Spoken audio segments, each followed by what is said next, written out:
constituting the Philippine Congress Bangsamoro Parliament Forum, or PCBPF, created under Republic Act 11054, otherwise known as the Organic Law for the Bangsamoro Autonomous Region in Muslim Mindanao. The PCBPF serves as a permanent platform for cooperation between the national government and the Bangsamoro Parliament in the exercise of their respective legislative mandates. The establishment of BARM stands on the foundation of many years of negotiation, institution building, and the shared pursuit of lasting peace. Yet peace requires continuous attention and endures only when the channels of communication remain open and grounded in mutual respect. The PCBPF was conceived precisely for this purpose. It brings the national and regional legislatures into regular conversation, allowing concerns to be surfaced early, ensuring that measures align with the commitments under the Comprehensive Agreement on the Bangsamoro, mindful of the truth that national and regional laws intersect in ways that shape the daily lives of the Filipino people. Each level of government exercises distinct authority, yet both bear responsibility for regional progress and national unity. One important expression of this work is transitional justice. It is in this context that I also filed Senate Bill 532, which proposes the creation of the National Transitional Justice and Reconciliation Commission for the Bangsamoro, which seeks to help build the long-term foundations of healing. The reconstitution of the PCBPF is timely. The Bangsamoro Transition Authority continues to guide the region towards its first regular parliamentary elections, a milestone that will define the institutional future of BARM. As this transition enters a decisive phase, the national government must remain fully engaged, providing BARM the space to strengthen its institutions while ensuring coherence with the broader national legal framework and offering support with clarity and timeliness whenever it is needed. Having first convened in the 19th Congress, with this representation serving as co-chair leading the Senate panel, the PCBPF must continue its work to allow national legislators to gain clearer insight into the evolving needs of the Bangsamoro, particularly in education, health, social justice, and development programs, thereby strengthening policy decisions that ultimately serve the entire Filipino nation. Esteemed colleagues, the peace process has brought us into a hard-won peace where dialogue guides our steps. Our task is to keep this space open, where the Bangsamoro is engaged with the recognition its history deserves, and where every Filipino benefits from the stability that such a conversation brings. For these reasons, I respectfully urge the adoption of this concurrent resolution. Thank you, Mr. President. Majority Leader. Mr. President, for the record, we'd like to insert the co-sponsorship speech of Senator Robin Hood Padilla, Mr. President, for the record. So inserted into the records. And I believe Senator Erwin Tulfo would also like to manifest his support. Likewise, Senator Erwin Tulfo. Thank you very much, Mr. President. Also, we'd like to recognize Senator Rison Taveros, who was also very active with us during the passage of the Bangsamoro Organic Law, which we passed during your presidency, Mr. President. You were Senate President at that time. Would you like to say? Senator Risa Ontiveros is recognized. Salamat po, Mr. President. Gusto ko lang pong maikling i-manifest yung pagpapasalamat ko kay Senator Loren Legarda sa pag-sponsor ng concurrent resolution na ito, na gaya nga ng sinabi ni Majority Leader, ipinasa natin sa pamumuno niya nung panahon ng nauna pa kayong naging Senate President. Napaka-importante po na itong, sabi nga ni Senator Loren, hard-won peace, itong hiyas, this pearl of great price, that both the MILF and the Bangsamoro Regional Government and our national government have won Much more than through the battlefield the past centuries and the past decades, itong nakaraang mga taon ng negosasyon para sa kapayapaan, para sa regional governance at para sa regional development sa konteksto ng pambansang demokrasya at pambansang kaunlaran. I pray that through the further leadership that this concurrent resolution will sustain through that Bangsamoro and national government body na patuloy na kumilos ng timely, sama-sama ang national at regional governments sooner rather than later para i-consolidate at hindi hayaang manghina yung mga tagumpay na at yung pagtitiwala sa isa't isa na nakamit na ng national at regional governments sa isa't isa, alang-alang sa mga sambayanan ng Bangsamoro at ng buong Republika. Maraming salamat, Mr. President. Thank you. Before we Thank you, Senator De Veras. act further on the motion, Mr. President, we have also present Deputy Speaker Lanang Ali Jr. is with us today. Deputy Speaker. So, Welcome to the Senate. thank you. And Mr. of course, when we passed this, and I signed it, I was Senate President, and my President pro tempore was Senator Ralph Recto, Yes. who is now present in the hall. So welcome back to the Senate, Secretary Ralph Recto.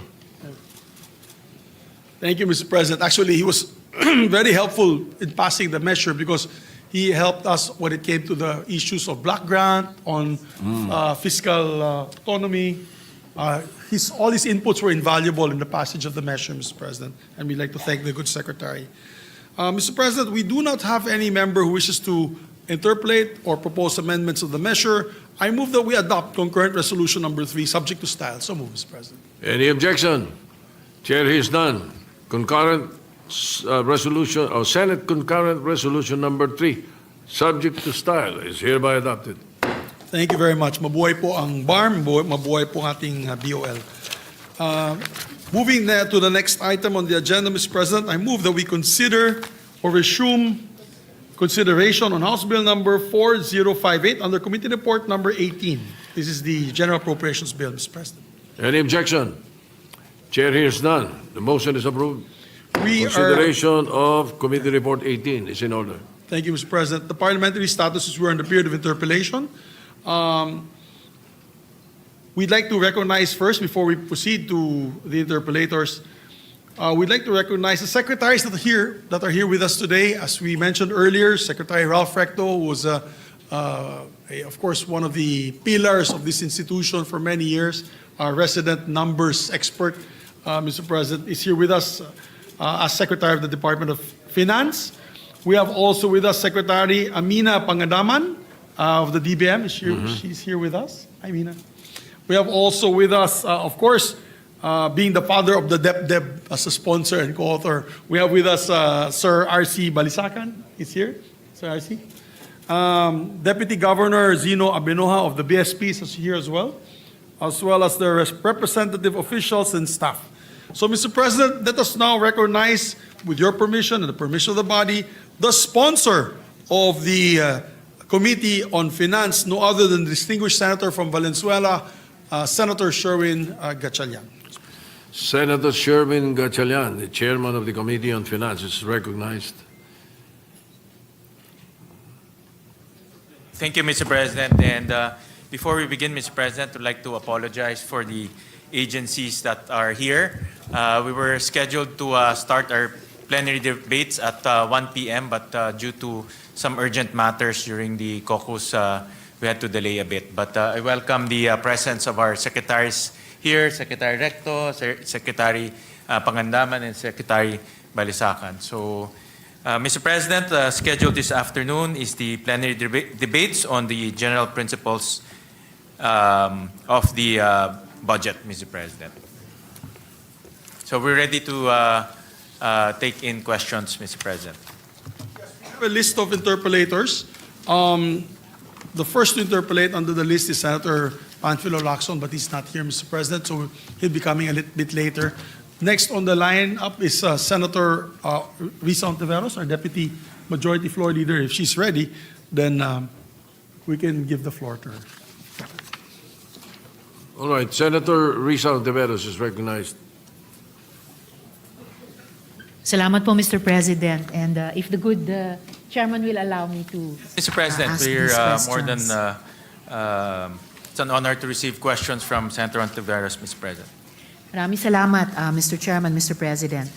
So, my initial questions, no, I should say first, Mr. Chairman, my esteemed colleague and sponsor of this 6.793 trillion peso budget, I wish to pose these series of questions.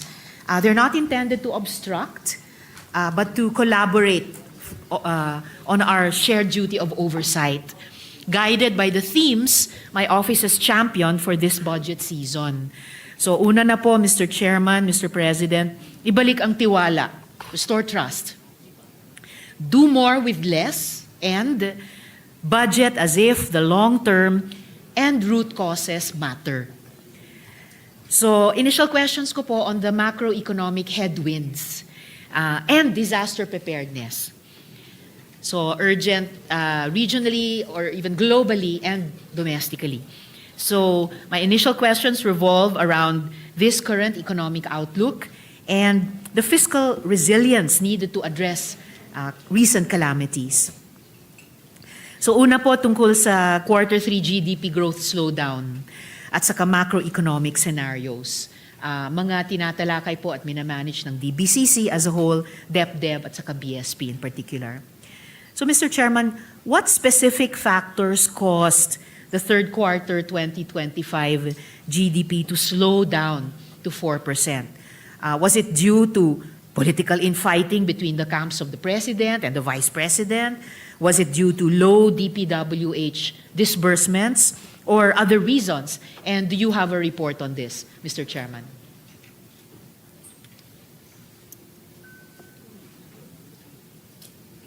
Well, Mr. President, thank you very much for the question, Senator Risa. Two factors. Number one is the second half of the year, we experienced a lot of typhoons, including a massive earthquake in Cebu and in the south. This caused a lot of school cancellations, work cancellation, and in effect, a slowdown in terms of economic activity. This also affected our agricultural output. This also affected our outputs of our MSMEs because they're affected by the typhoons. So the first reason is really because of natural calamities, Mr. President. The second is, and we cannot deny this, no, a slowdown in construction, Mr. President, because of the recent flood control issue and the recent issues in terms of issues in corruption. There was a slowdown in terms of government spending in construction. And this has massive ripple effects, Mr. President, because the construction industry generates a very big multiplier effect, about 10 times, Mr. President. So, in other words, pag nagka-slowdown sa construction, yung mga contractors hindi kukuha ng mga empleyado, hindi bibili ng mga materyales sa hardware. So may mga ganitong ripple effects, Mr. President. So nagkaroon tayo ng slowdown about 4% this third quarter. Hindi po nag-factor in sa dalawang major factors na to, yung political infighting at the very top of government. No, Mr. President. To a larger extent, politics is always factored in any business, Mr. President, especially in our country. It's just a matter of how wide or how noisy it is, no. But in terms of the slight slowdown in our economic growth, politics is not part of it, Mr. President. I suppose, Mr. President, the good chairman is just being polite to ourselves dahil lahat po tayo nagtatrabaho sa gobyerno. Pero siyempre, kung ang isang bagay ay nagsimula sa pagkakaisa, kapag nag-break up yung unit team, imposible naman na yung mga presumptions of political stability na mag-undergird sa further economic development or even specifically GDP growth ay walang epekto talaga. So I'll just leave that. Kung meron man, Mr. on President, record. it's very hard to quantify. It's very difficult to quantify the effects. But kung meron man, I think probably a lot, especially the local businessmen, Mr. President, marami sa mga lokal na negosyante natin parang sanay na sila sa politics. I think the effects will be largely from foreign investors or foreign companies who are here, Mr. President. Salamat, Mr. Chair. Sana hindi masyadong masana yung mga local business persons natin sa ganitong medyo katinding political infighting. But salamat sa candor ninyo of making of record. That of course, as for any country, hindi po tayo immune na medyo or maapektuhan nga ang mga foreign investors, which makes it important for us to still keep, if not front and center of our minds when we're discussing the budget for next year, at least nasa puso natin na importante na magkaroon ng some kind of productive, kung hindi man na conflict resolution, conflict management, para din sa ating mga local na investors at saka business sector, private sector. Does the good chairman have a report on at least the top two factors na sinight nila kanina, how these affected and in fact produced that slowdown in the growth of our GDP this third quarter or during the third quarter, Mr. Chairman?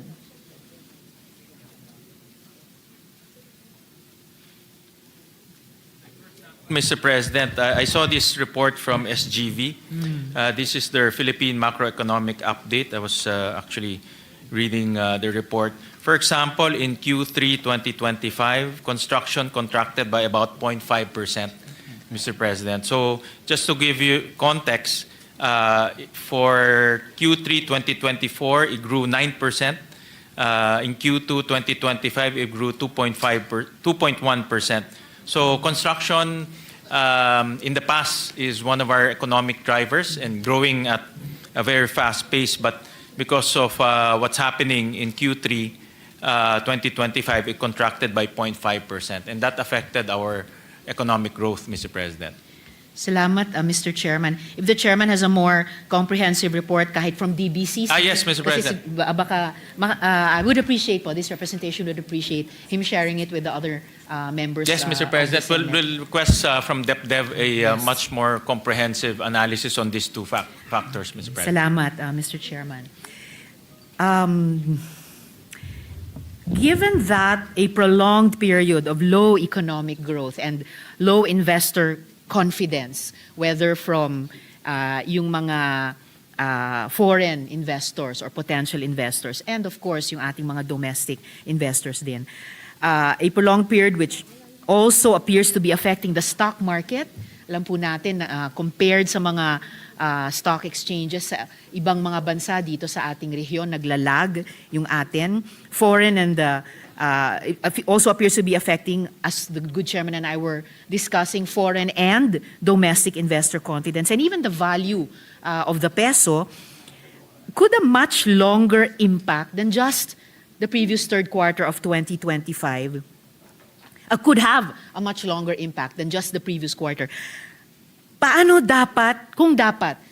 dapat i-revise yung ating macroeconomic assumptions? Dahil general principles naman po ang ating pinag-uusapan ngayon, Mr. Chairman. Well, Mr. President, we're forecasted to grow between 6 to 7%. 5 to 6, sorry. 5.5 to 6.5%, Mr. President, for 2026. And I think 6 to 7. Sorry, Mr. President, I stand corrected. It's 6 to 7% for 2026, Mr. President. So during the hearing, I remember I also asked Secretary Recto about his outlook this coming 2026, and there are a lot of external headwinds that our country will be facing in the next few months. One of the biggest will be the trade policies of the United States, in which we were imposed 19% on our exports to the United States. Compared to 0% for 3 other ASEAN countries. Great. And Mr. President, this is a headwind because it's also uncertain, depending on, of course, the policies of President Trump in terms of trade and his outlook in terms of how the trade imbalance should be addressed, Mr. President. So that is one headwind that we are facing and that can cause, of course, a negative effect on our economic growth.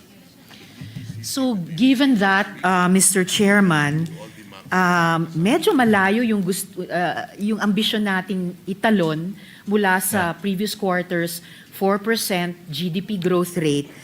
So gusto nating lumundag by at least 50% to 6 to 7% by 2026. Sorry, 5 to 6%. Oh, sorry. Yes, Mr. all right. President, I will stand corrected. Okay, thank you, Mr. Chairman. So 5 to 6% for next year. So that's still at least a 25% jump mula sa hindi nating inaasahang 4% lamang na GDP growth rate nung nakaraang quarter.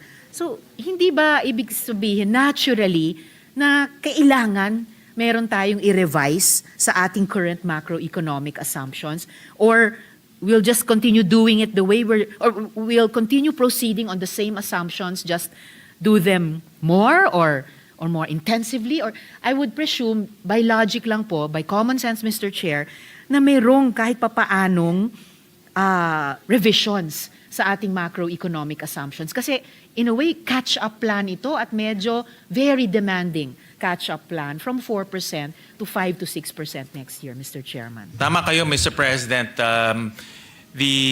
Talaga magkakaroon po ng pagbabago sa forecast natin until end of the year. And tama ho kayo, next week the DBCC will once again meet and talk about this, possibly a revision in terms of our 2025 economic growth. And also the succeeding years, Mr. President, 2025 to 2028. So, Mr. President, there are a lot of factors that we cannot control. No? For example, in dalawang bagyo, no, si Bagyong Tino and Bagyong Uwan, na dumating sunod-sunod, and we saw the devastation that the two typhoons created in our country. The earthquake, Mr. President, also created a lot of aberration in terms of economic activity in the South. So all of this will be reviewed and discussed during the DBCC meeting next week. At least, Mr. Chairman, I'm glad to know na magmi-meet na nga ng maaga ang DBCC para i-review itong mga macroeconomic assumptions. And confident naman ako na malakas ang intensyon natin dito sa Senado to pass, aside from the most transparent and accountable, the most responsive and proactive budget possible that we can produce, of course, together with the House, para sa 2026, na kung hindi man natin ma-anticipate yung harinawa, i-share din ng DBCC sa atin after their meeting next week in terms of revised macroeconomic assumptions. Moving forward in the next few years, sa pamamagitan hindi lamang ng Senate Finance Committee, pero halimbawa ng LEDAC, na pwedeng i-align, no, yung revised macroeconomic assumptions ng DBCC or particularly ng DepDev at yung continuing na legislative work natin dito sa Senado, including in terms of the annual GAAS, para for one, to support yung pag-achieve nung mas mataas na growth rate ng GDP ng ating bansa sa mga susunod na taon, Mr. Chairman. Mr. President, Secretary Recto mentioned to me, and the economic managers also are in unison on this, that part of this might not be an economic policy, but part of the confidence building and bringing trust to the government is making sure that people who are involved in that flood control corruption will be put to account, and also will be held into account, and also make sure the government will make sure that they will be put in jail, filed cases and put in jail before the end of the year. Part to ng confidence building, Mr. President, because if you talk about bringing trust to the government, it's not only the trust of our people, but trust of the business community. No? Thank you for that. Thank very much, And Mr. Chairman. Secretary Recto mentioned to me that that is an assurance to the Filipino people that justice will be served and people will be put in jail before November 30. Yun po ang kanyang time frame, Mr. Bumilis ang President. timetable, Mr. Chair. No, filing Kaninang umaga cases narinig siguro. natin before the end of the year or Well, before sabi niya, Christmas. Mr. President, Ngayon, may before the end of makukulong the month. before November 30. I see, I No, see. so he said it in very confident manner, Mr. President. So, I understand, Mr. So that's in Chairman. the next 15 days, meron hong makukulong. I see, Mr. Chairman. And And we again, welcome that, Mr. President, because talagang wala hong matututo kung walang makukulong eh. At mauulit lang ho to kung hindi ho makukulong talaga. At mawawalan po ng kumpiyansa ang business community, ang mga investors sa atin kung hindi ho natin gagawin to. And also consumers, Mr. President. And most importantly, taxpayers. No, kasi masakit ho talaga sa mga taxpayers natin na nakikita yung buwis ho nila nasasayang. Kaya it's also an economic policy to hold people to account. No? So by November 30, the economic managers assuring us that people will be put in jail. I 100% support, Mr. Chairman, yung mga sinabi ni Mr. Chairman na what are at stake dito sa usaping ito. And I thank the good chairman for stating that accountability itself is in a way an economic policy or a guideline or a foundation for our economic policies. And salamat sa chairman for affirming yung isa sa mga tema na sinabi ko ngang dala ko sa aking isip at puso dito sa pag-interpellate sa ating budget. Yung usapin ng ibalik ang tiwala.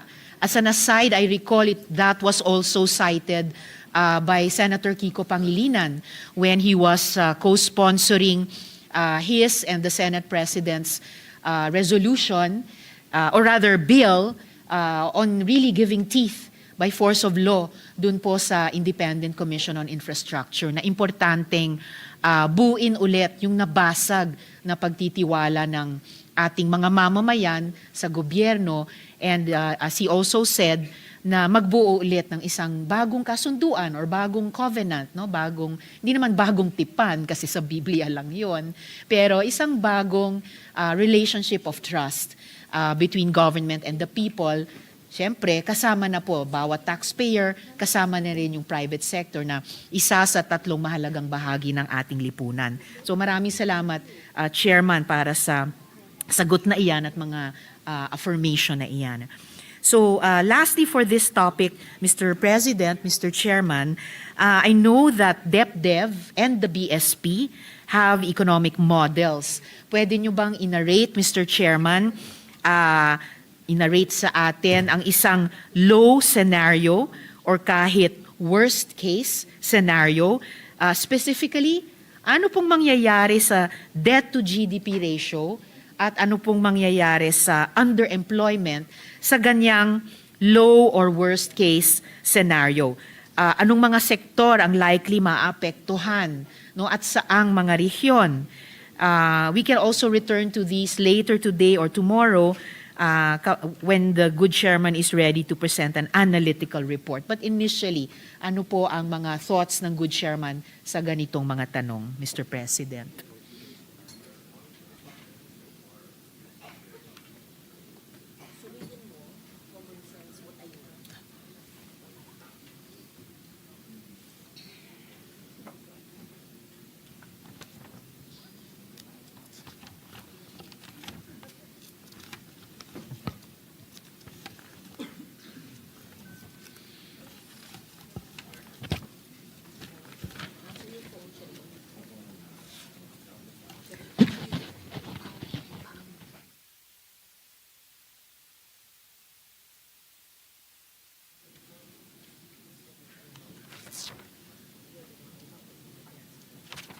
Mr. President, because there's a lot of headwinds and also events that are beyond our control. For example, the typhoon, Mr. President.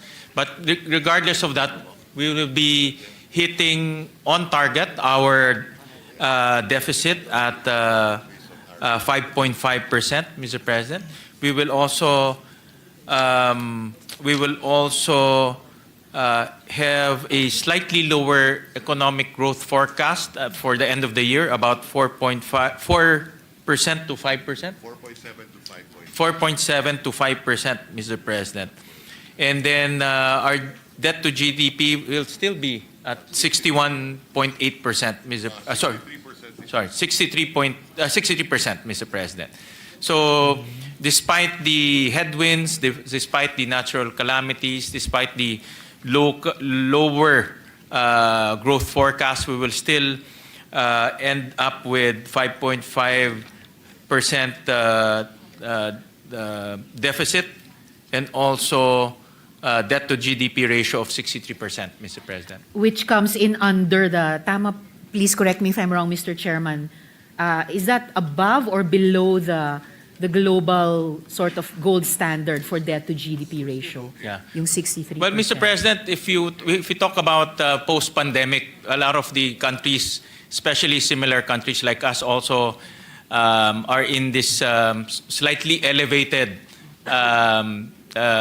deficit range and debt to GDP range. So if we compare ourselves to them, we're still within the range, Mr. President. So nandin, may, kumbaga In kabatch fact- pa rin tayo sa mga nagsusubok ibaba dun sa, tama ba, 60% ang sort of standard for debt to GDP ratio? Well, Mr. President, I was advised that, for example, in ASEAN, we're slightly better compared to our peers. Our peers are hovering around 70% debt to GDP, Mr. President. Tayo mga 63%.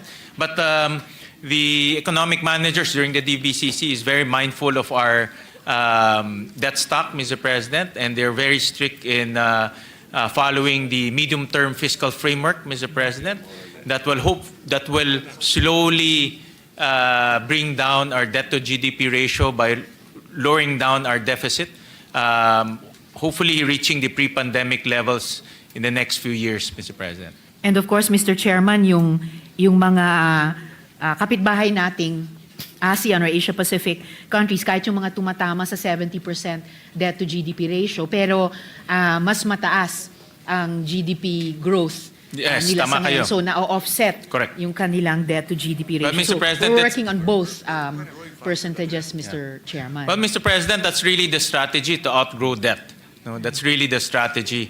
That's why all of this flood control issue is giving us a lot of headache in terms of outgrowing debt. But still, that's why the administration is really bent on holding people to account by putting them to jail, and that will bring back confidence and in turn revive our economic growth in the next quarter, Mr. President. What about underemployment, Mr. Chairman, in a low or worst case scenario?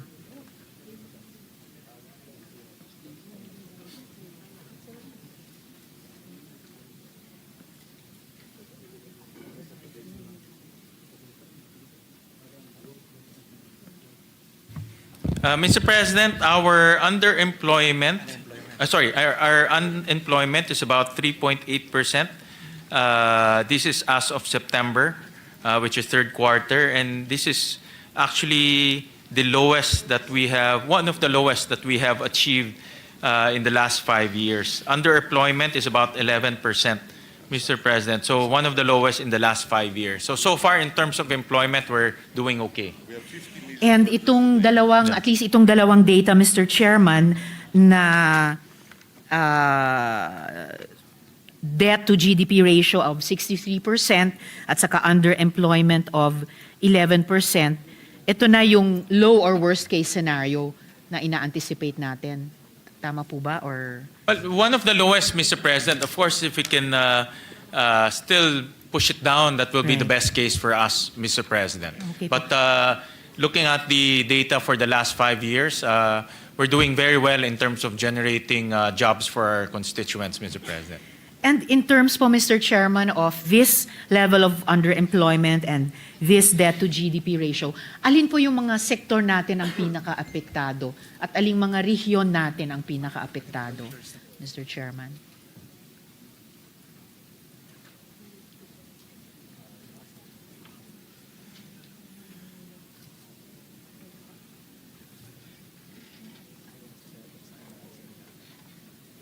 But Mr. President, I was just conferring with Secretary RC.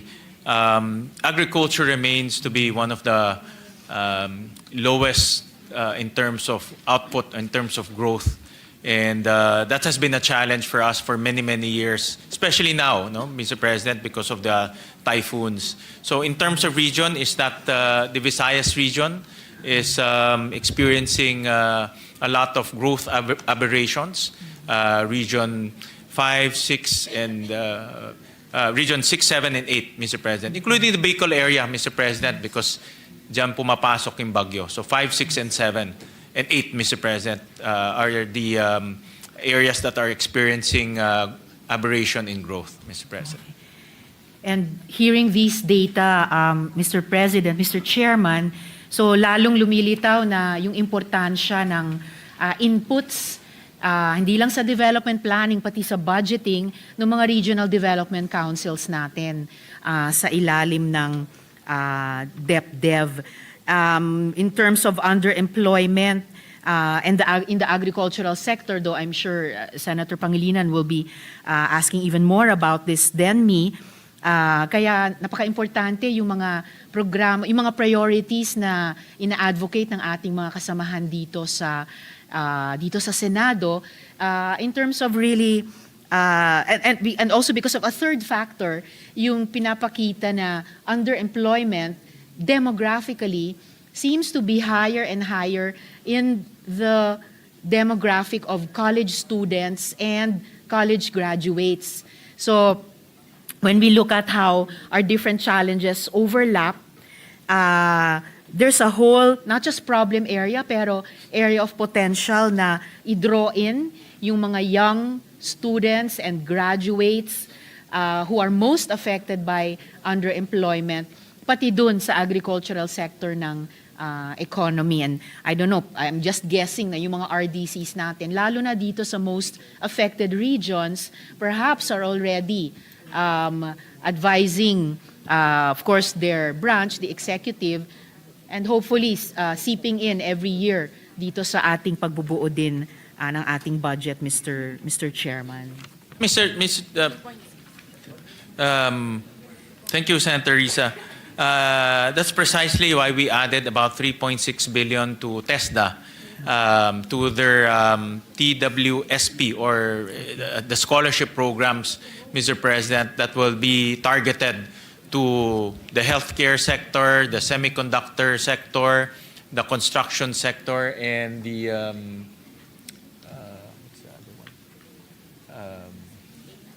the growth of artificial intelligence, Mr. President. So 4 sectors specifically in the budget that we have actually we didn't identify it. It's the private sector advisory council that identified it and suggested that we should put scholarship in those very targeted sectors so that we can address the mismatch and address the future needs of our country, Mr. President.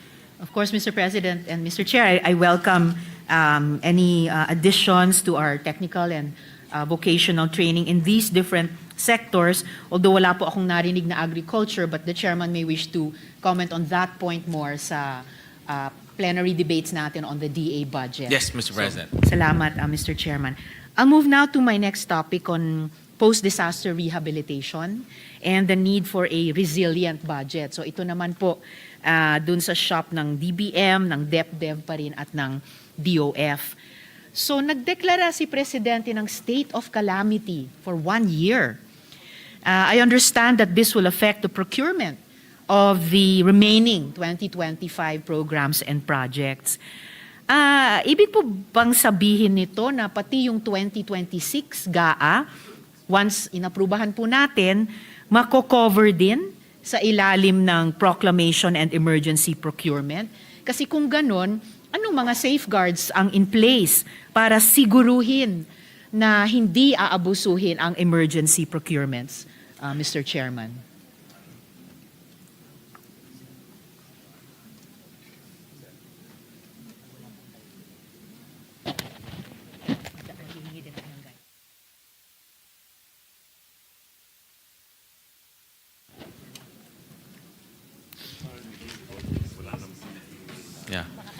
covered po 2026, no. In fact, this also covers the local government units, Mr. President. So in other words, they can use their local and dream fund to spend for pre-disaster activities, buying equipment, putting up evacuation centers. So kasama po ang 2026, Mr. President. Kung ganon, Mr. Chairman, paanong hindi aabusuhin yung emergency procurements? Ano pong safeguards na meron na tayo? Because we don't, on the heels of itong pinaghihirapan nating i-resolve na at huwag maulit na flood control scandal, ayaw din nating maulit yung Pharmaly scandal, halimbawa, nung panahon ng pandemya, Mr. Chairman.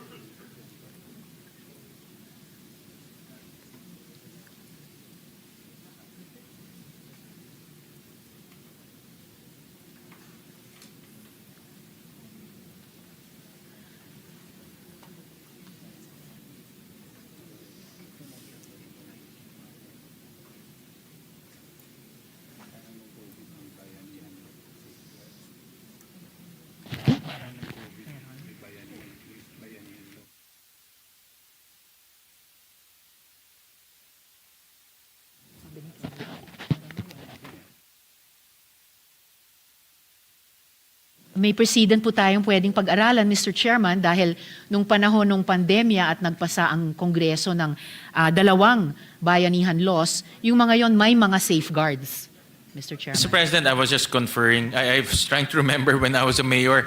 May menu ho siya for pre-disaster, no? So you cannot just buy outside of the pre-disaster activities, Mr. President. So it's really meant to prepare the local government units, the national government, to respond to the disaster or impending disaster so that they can prepare for it, Mr. President.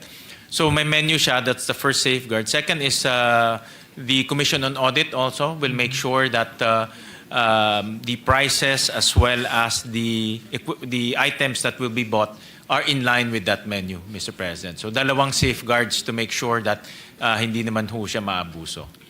In ordinary times, Mr. Chairman, sapat na kahit itong dalawang safeguards lang. Menu, tapos syempre yung pag-audit ng COA. Pero maalala po natin, nung panahon nga nung pandemya, may dalawa tayong ipinasang bayanihan laws. May mga safeguards din po yon, and yet nangyari yung Pharmaly na hanggang ngayon ay hindi pa nga na-resolve lahat ng mga tanong tungkol sa graft and corruption or even plunder doon. So baka pwede pong mas kumuha pa ng mga leksyon sa karanasang iyon or kahit mga iniipon na nating mga leksyon tungkol sa flood control projects para yun na nga po, siguruhin na susundin yung menu, siguruhin na ganap na magagawa ng COA yung mandato niya at talagang masaspot niya kung magkaroon ng mga adverse findings at kailangan ng mga rekomendasyon para hindi abusuhin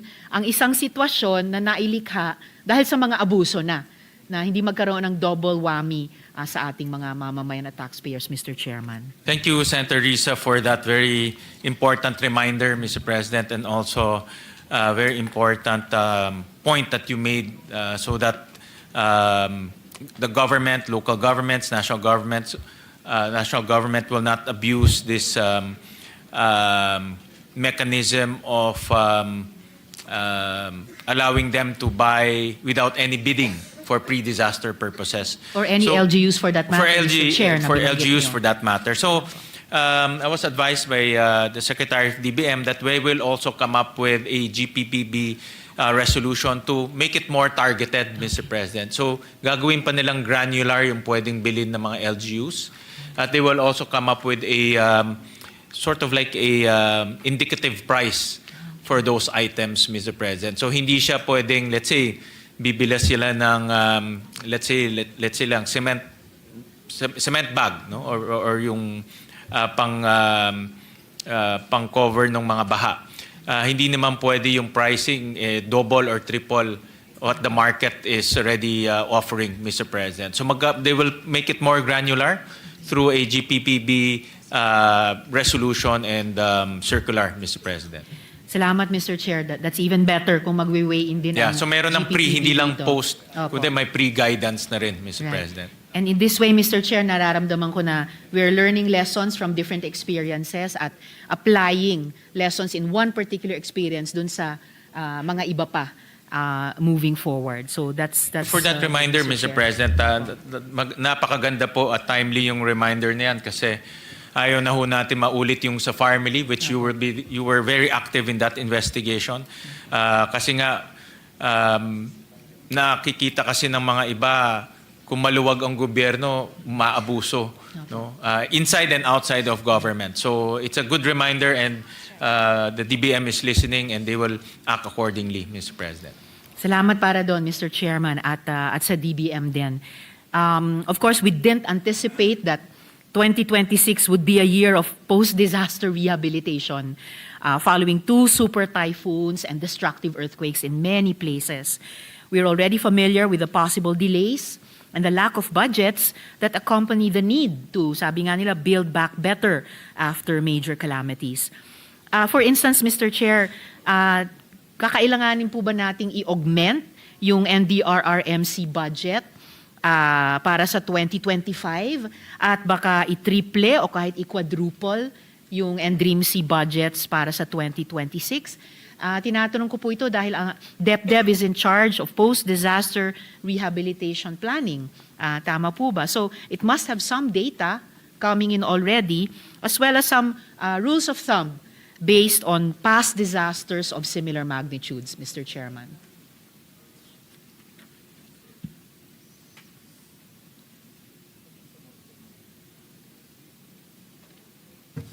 Mr. President, in the Senate version, we have approximately 46 billion to respond to disasters, 28 billion under the NDRRM fund, 16 billion under the QRF, and 1 billion for insurance premium for government assets, Mr. President. In fact, in the QRF, dinagdagan ho natin to, Mr. President, ng almost around 7 billion, Mr. President. Under the GAB, it's only 9 billion. In the Senate, we increased it to 16 billion, Mr. President, precisely to anticipate for this type of weather disturbances in 2026, Mr. President. At ito po bang 46 billion, Mr. Chairman, ay multiplication nung NDRIMC budget for 2026? For 2026, Mr. President, the NDRIM fund is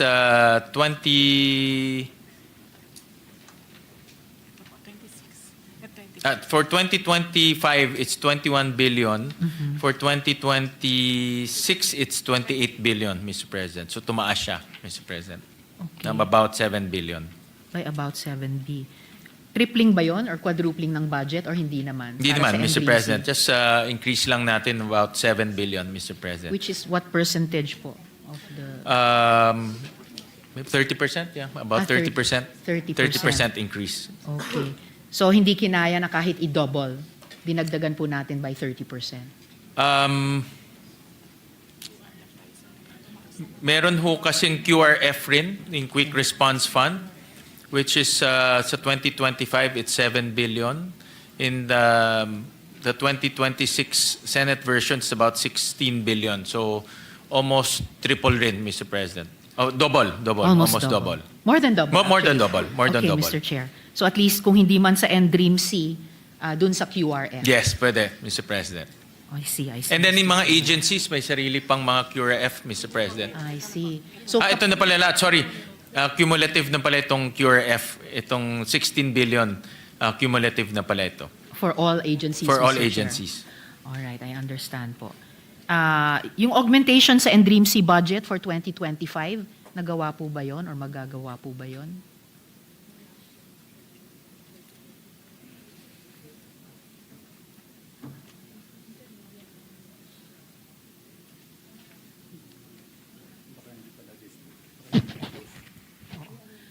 Tinatanong ko lang po, Mr. Chair, dahil baka naman hindi pa ubos Mr. and President, naabutan itong mga super typhoons. Yeah, at tama ho mga kayo. lindol. Hindi pa siya ubos. I was advised the latest count for the Dream Fund is about 2 billion, Mr. President. May balance ng 2 billion pa, Okay. Mr. President.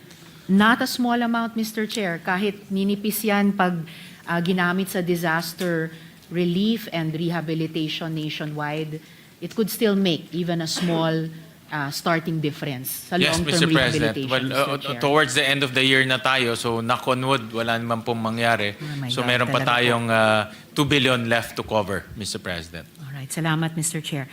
Huling tanong ko po for this round, Mr. President, Mr. Chair, para magsususpend muna ako to give way to other colleagues na gustong magsimulang mag-interpellate sa general principles.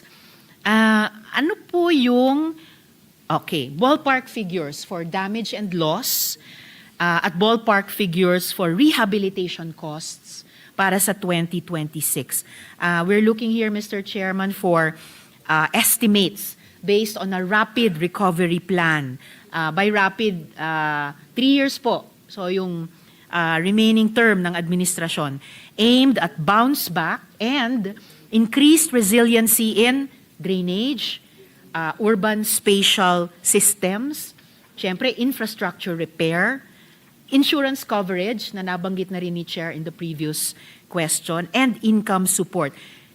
If the good Chair doesn't have these available, at least po I would appreciate some key empirical insights so that we can discuss these thoroughly as we amend the budget, Mr. Chair.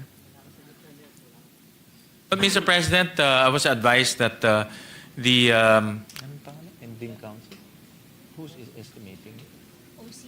OCD ba? The OCD is still in the process of collating all the information, Mr. President, and they want to make sure that they have the accurate numbers, Mr. President. So in a matter of a few weeks, we will get that final number and we can submit it to Her Honor so that she will be guided. So, but as we speak, Mr. President, the DBM has already allocated some amounts for response as well as reconstruction, Mr. President. But the final number will come in the next few weeks, Mr. President. Salamat, Mr. Chair. And meaning, papasok sa atin bago tayo mag-finalize ng Yes, Senate Mr. version. President. Malalaman na natin ng yung DAA. final number. And ibabangga natin yan to the existing proposal for 2026, Mr. President. Salamat, Mr. Chair. And would the Chair know kung nag-formulate na rin ang OCD ng some kind of a rapid recovery plan over the next 3 years or so?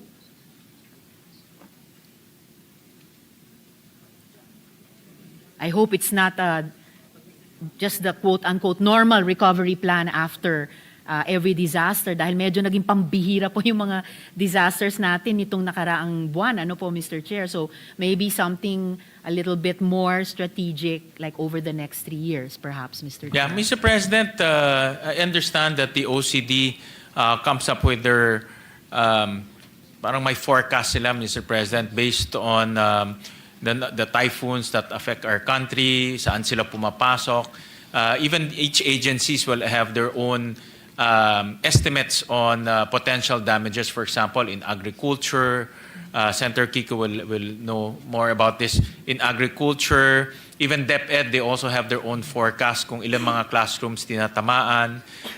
Also for DPWH, ilang mga facilities normally nasisira. So they have forecast, but of course, it's very difficult to predict, especially from natural calamities because lalo na ngayon, lumalakas lalo yung calamities at nasa south na siya ngayon instead of normally in the north. No? So, but then again, they have forecast and they use some form of modeling, Mr. President, to come up with that cost. And I presume, Mr. Chair, na itong mga forecasts ng mga departments ay kinoconsolidate ng OCD. As unpredictable as Yes. the climate has become, one thing for sure, darating at darating talaga yung mga disaster. And another thing we can be sure of is that they're unsure in their arrival, their intensity, the location, etc. But kung, as we were discussing earlier, Mr. Chair, kung yung mga leksyon natin sa ongoing investigation natin sa flood control programs and projects, hindi man natin ma-predict with 100% accuracy yung mangyayaring mga natural disasters, pwede po nating iwasan yung mga human-made disasters at pahusayin yung ating disaster preparedness at lalo na pahusayin yung transparency and accountability sa ating infrastructure and overall development planning. Mr. President, yes, Mr. just to Chairman. interject, there's a running balance that was just provided, Mr. President. Running balance po to, Mr. President. So for infrastructure damage, is about 495 million. For agricultural losses, it's 323 million. So a total of about 818 million. And I'm This sure is for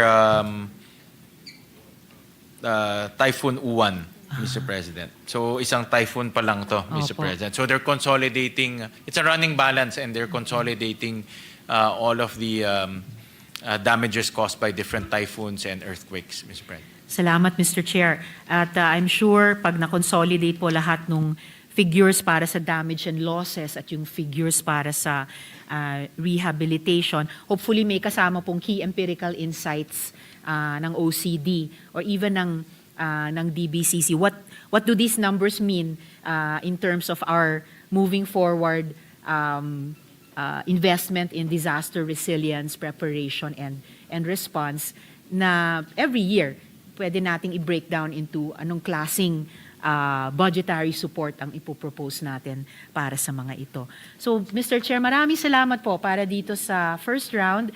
Magsususpend po ako. Maraming salamat, Mr. Chair. Suspend for now in order to give way to the other colleagues na magsimula din sa pag-interpolate sa general principles. Thank you very Thank much, you. Senator Risa. Maraming salamat po. Majority Leader. Yes, actually, Mr. President, just to read the names on the list so that we can follow the list. After Senator Hontiveros, it's Senator Villanueva, Senator Cayetano, Senator Pangilinan, Senator Marcos, Senator Tulfo, Senator Legarda, and Senator Marcoleta. So this is the line of the listing. So anyway, some are not here, so maybe we can jump into those that are already here. If it's permission, Senator Pangilinan, may kilan daw si Senator Erwin. And then maybe after Senator Erwin, we can give it to Senator Marcoleta and then to Senator Pangilinan. Sure. Oops, sorry. So you're seeking the recognition of Senator Erwin Tulfo. Yes, with the permission of the body. To And then continue. after that, I will To now continue discuss with with the the two gentlemen interpellation. who will go Yes. ahead. But Senator Erwin. Senator Erwin Tulfo is recognized. You may proceed. Thank you, Mr. President. Before I start my interpellation, I'd like to thank the Committee on Finance for sponsoring this important measure. Sabi po sa President's budget message, let us work together to realize the full potential of our nation. I support the President's budget message. I will be short, Mr. President, and I will give way later to the next interpellator. I only have 2-3 questions. 6.7 trillion for 2026 national budget, Mr. Chair. What assurance or guarantee can you give the public that is watching right now sa kanilang mga tahanan, opisina, that this 2026 national budget, there are no more pork barrels or budget for kickback, na ito po ay talagang lean, mean, ika nga na budget na hindi na po pagkakitaan tulad na nangyari last year and the previous years, Mr. Chair. Maraming salamat sa napakahalagang tanong, Senator Erwin. Kasama po ako na gustong siguraduhin na itong budget na iprepresent natin at aprobahan later on ay lean, mean at corruption-free, Mr. President. And yun po yung naging mga prinsipyo na sinundan ho namin doon sa pagbabalangkas at paggagawa ho nitong budget na ito.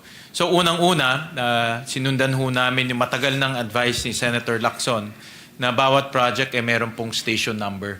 So itong budget na ito, pag titignan ho natin, pwede ho natin makita sa website, yung publiko pwede makita sa website, lahat po ng mga DPWH projects may station number. So ibig sabihin, alam nila ho kung saan, alam ho nila gaano kahaba, alam ho nila magkano. Yan po yung una. Pangalawa po, tinanggal na ho natin yung isang para sa akin controversial na pondo na nasa unprogrammed funds. Ito po yung sagip na pinagkuhaan po ng flood control projects noong 2023, about 30 billion projects pumunta po sa flood control. Sa 2024, about 80 billion pesos po pumunta sa flood control. Wala na ho yan. No? Hindi na ho yan kasama sa Senate version. No? So hindi na ho nila pwedeng gamitin itong sagip para po sa flood control. Yan po yung pangalawa.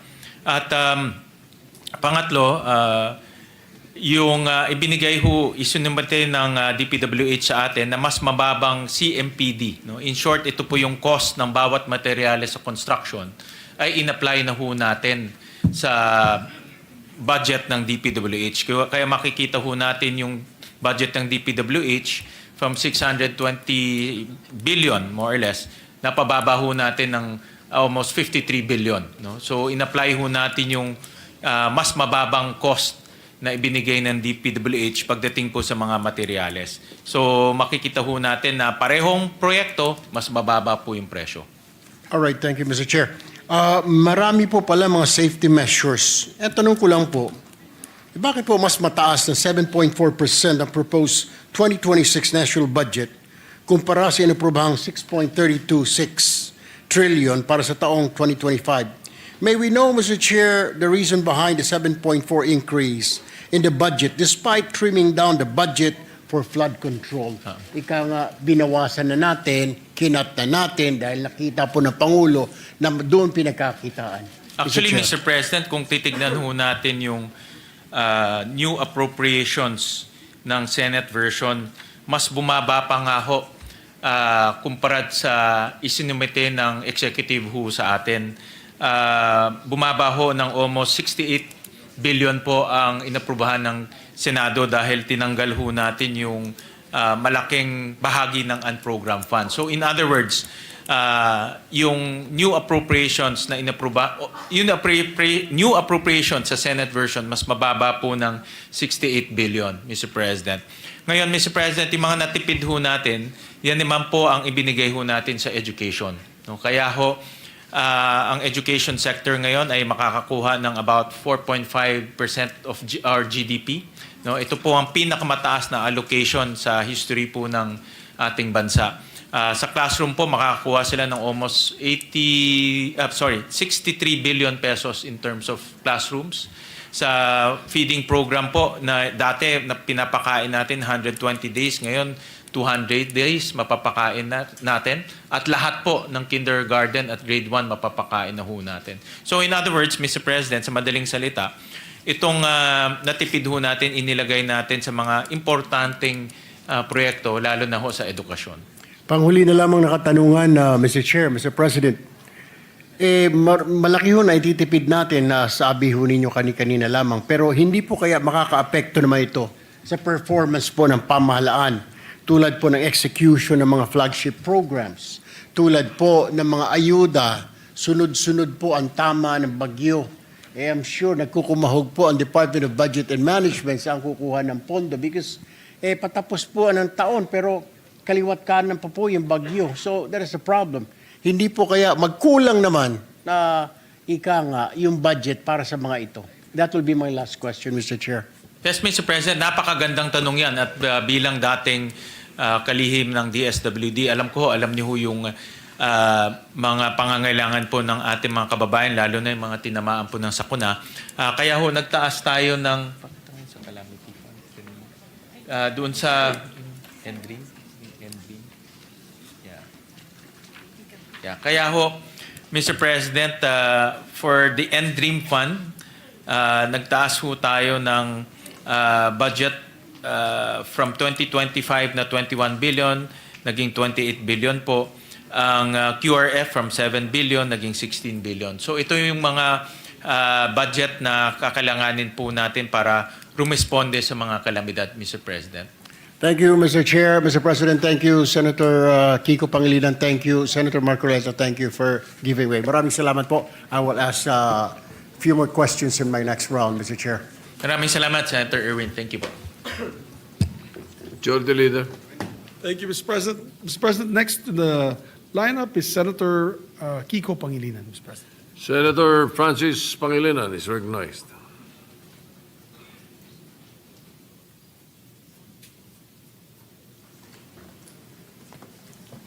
Thank you, Mr. President. Thank you, Majority Leader. Thank you, distinguished colleagues.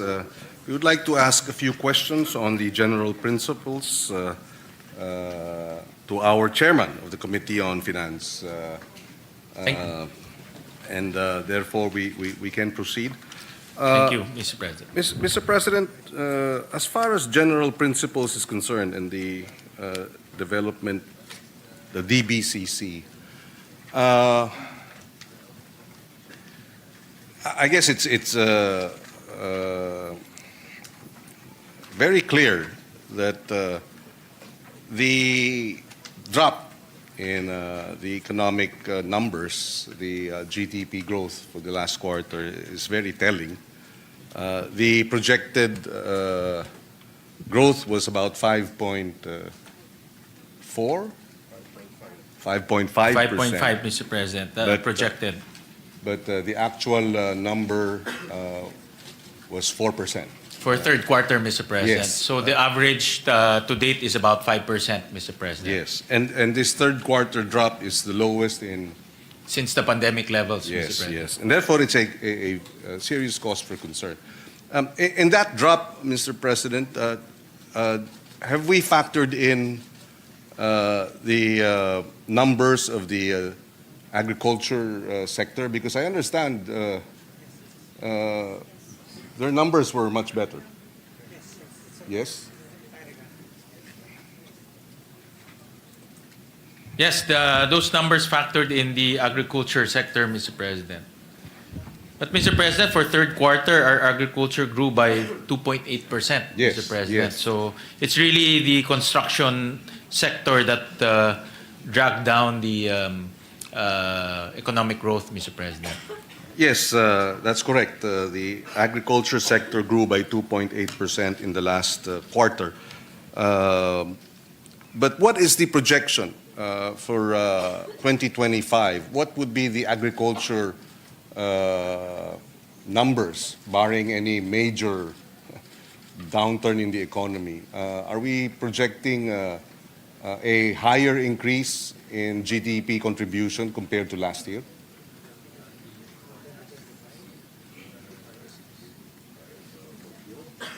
Because hindi pa ata na factor in itong damage Hindi pa, ng Mr. uwan President. at ng tino, no? Yeah. So, well, I asked that because, even if, assuming that you do have 2.8% growth for this last quarter for agriculture, and the overall growth of agriculture, we believe, is continues to underperform. Would that be correct? Agriculture contribution to GDP continues to underperform. Yes, Mr. President.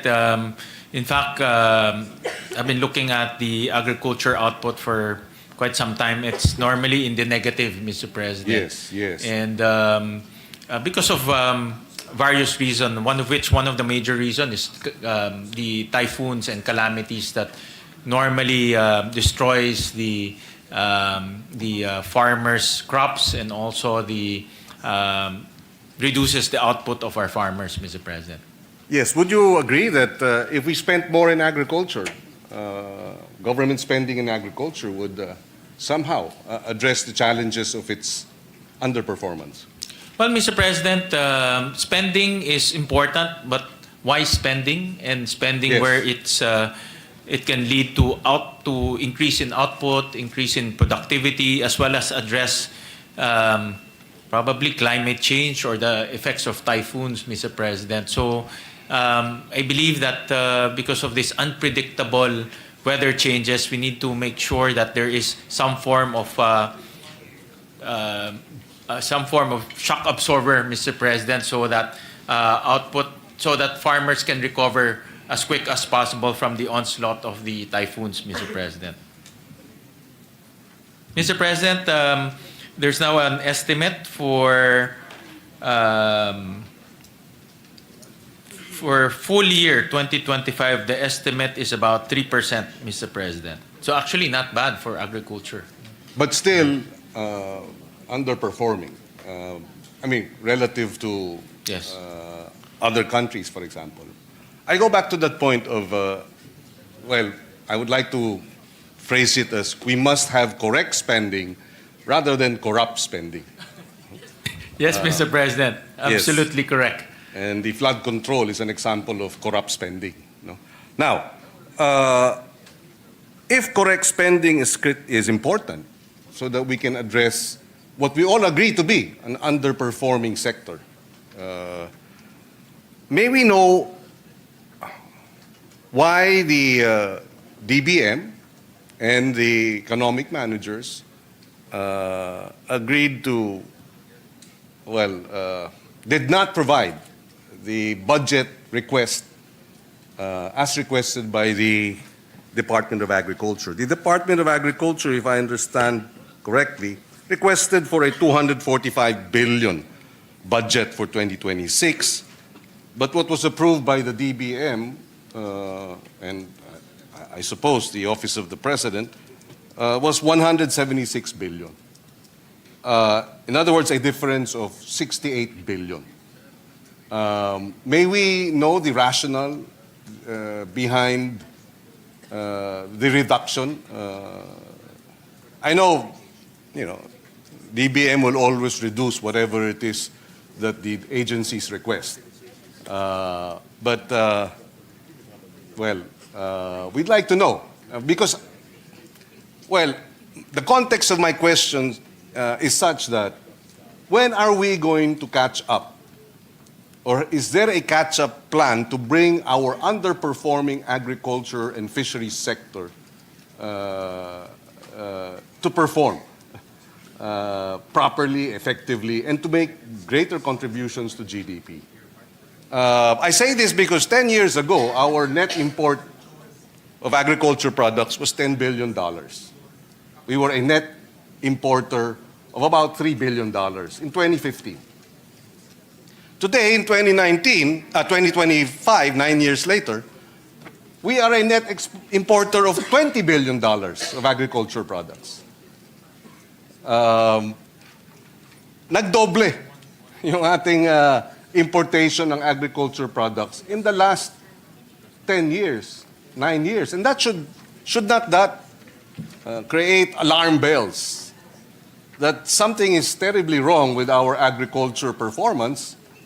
And coming as it does,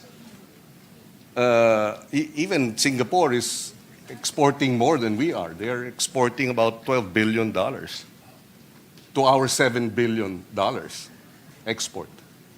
So, and here, amidst all this, the DA has requested for $245 billion, and we reduced the request by almost 70 billion.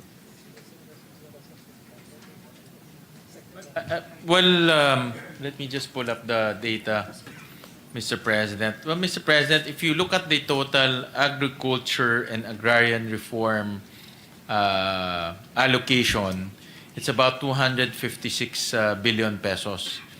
But I understand you also reduced the DAR budget. I mean, the request of DAR was such, and it was likewise reduced. In other words, I understand you're looking at the total amounts being allocated, but it is still a reduction of what they are requesting. We can make the numbers look larger, but I think in the universe of how much government spending we are undertaking, relative to the region, for example, we're not spending enough. For the record, last year, Taiwan was spent $6 billion for agriculture. And your $250 billion DAR combined would be what? 5? And Taiwan is 23 million. Anyway, my question is, do we have a long-term strategic, or at least 3-year strategic plan to increase the allocations for agriculture and fisheries, at least before the end of the term of the President? After all, the President took on the agriculture portfolio precisely because he was serious in addressing the challenges of agriculture. I understand. I was actually conferring with Secretary Pangandaman. I understand that under this administration, that the agriculture sector was given a larger share Yes. in the budget. And I agree. I'm trying to get the exact amounts, Mr. President, compared to other administrations. And I agree. And thankfully, it is getting a larger share. But I'd like to see a 3-year plan, if possible, to squarely address the underperformance of the agriculture and fishery sector. Mind you, and I'm sure the numbers are clear with our economic managers, poverty is largest or highest with our farmers and fisherfolk. Sabi ko nga, mataas ang presyo ng pagkain, how do we expect it to go down if our productivity is such and our food producers' poverty incidence is double the national average? Poverty incidence is about 27% in farming and fishing communities among farmers and fisherfolk, while the national average is 16. So if your food producers are hungry, where is the justice there? They feed the entire country, and yet they can't feed themselves. And so, yes, I understand the numbers are great, they're better, but can we expect, okay, just a policy question that I hope can be answered. Can we expect more increases in the budgetary allocations for the next 3 years for agri and fisheries? Well, Mr. President, if you remember, no less than the President sat as the Agriculture Secretary for, I think, almost a year, Mr. President. And that signals the importance given to the agriculture sector by this administration. Dahil talagang si Pangulo na ho ang umupo para masigurado niya yung mga problema, maayos niya personally yung mga problema natin sa agriculture. At more importantly, pag Pangulo nakaupo doon, sigurado yung budget lalaki, Mr. Yes. President. So, Mr. President... At lumaki naman. At lumaki naman, Mr. President. In fairness, lumaki naman. Yeah, lumaki naman, Mr. President. As to the long-term, the 3-year or the long-term plan, Mr. President, may I ask the indulgence of His Honor that during the budget of the... Well, you will be defending the Yes. budget of the... I will be of the defending. But I wanted to hear agriculture. the side of the economic managers, precisely because the DA asked for X amount, but the DBM and the economic managers slashed it by 70 billion or 68 billion.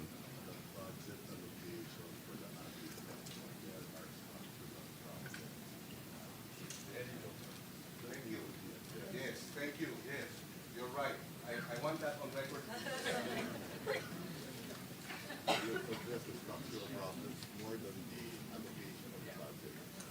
Actually, Mr. President, I was conferring with Secretary Recto and the economic managers. The agriculture sector remained to be a core and a key sector for the economic managers, Mr. President. And they do note that the whole agricultural sector needs structural reforms to address the bottlenecks, as well as to make sure that productivity increases in the sector, Mr. President.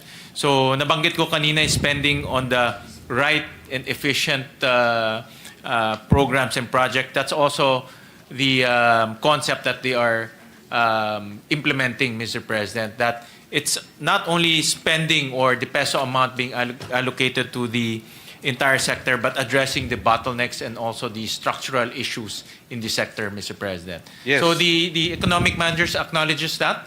It's part of their agenda, Mr. President.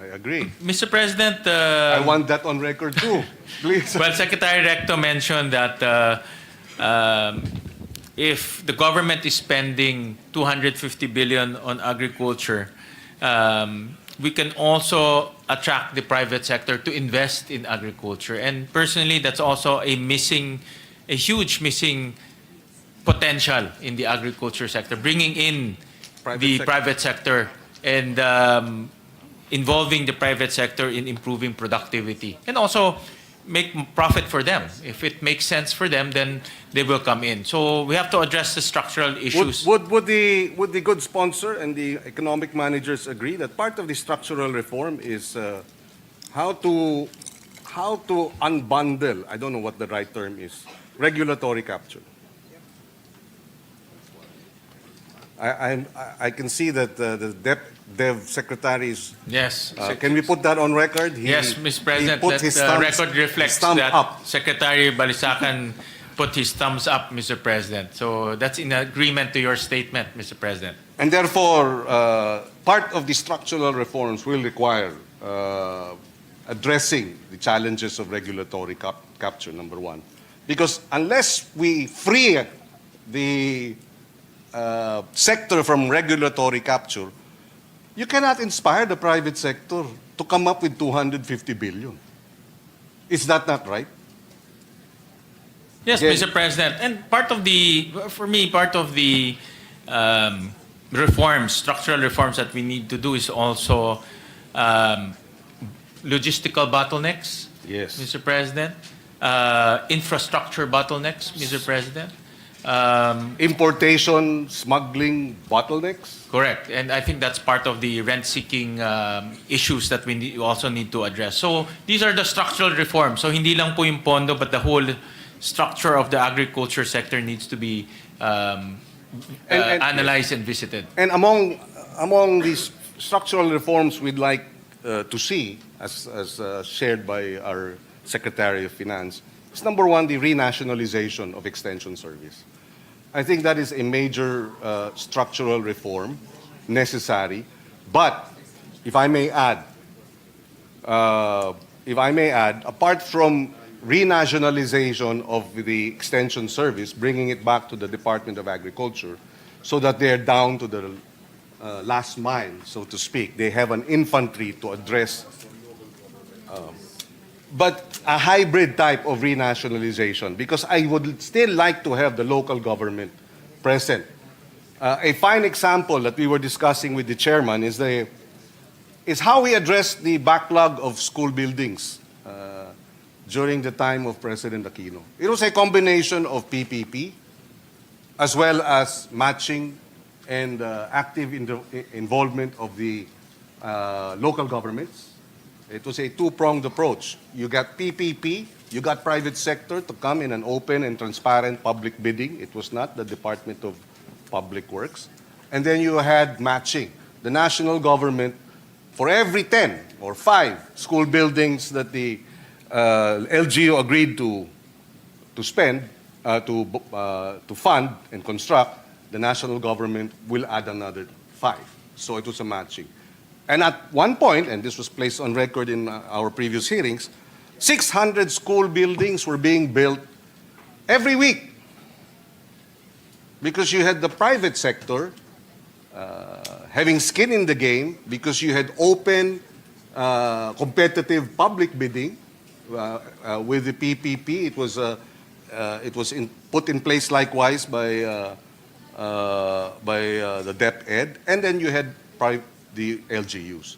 So the renationalization of the Extension Service, I believe, but strengthening its links with the LGU is critical. In Taiwan, and I'd like this to be on record, the number of extension workers per farmer is 18 farmers, 1 extension worker. There are 580,000 farmers in Taiwan, according to their ministry. So you multiply 518 by 80,000 divided by 18, and that's the number of extension workers you have. 20,000. 28,000. So what is the equivalent for the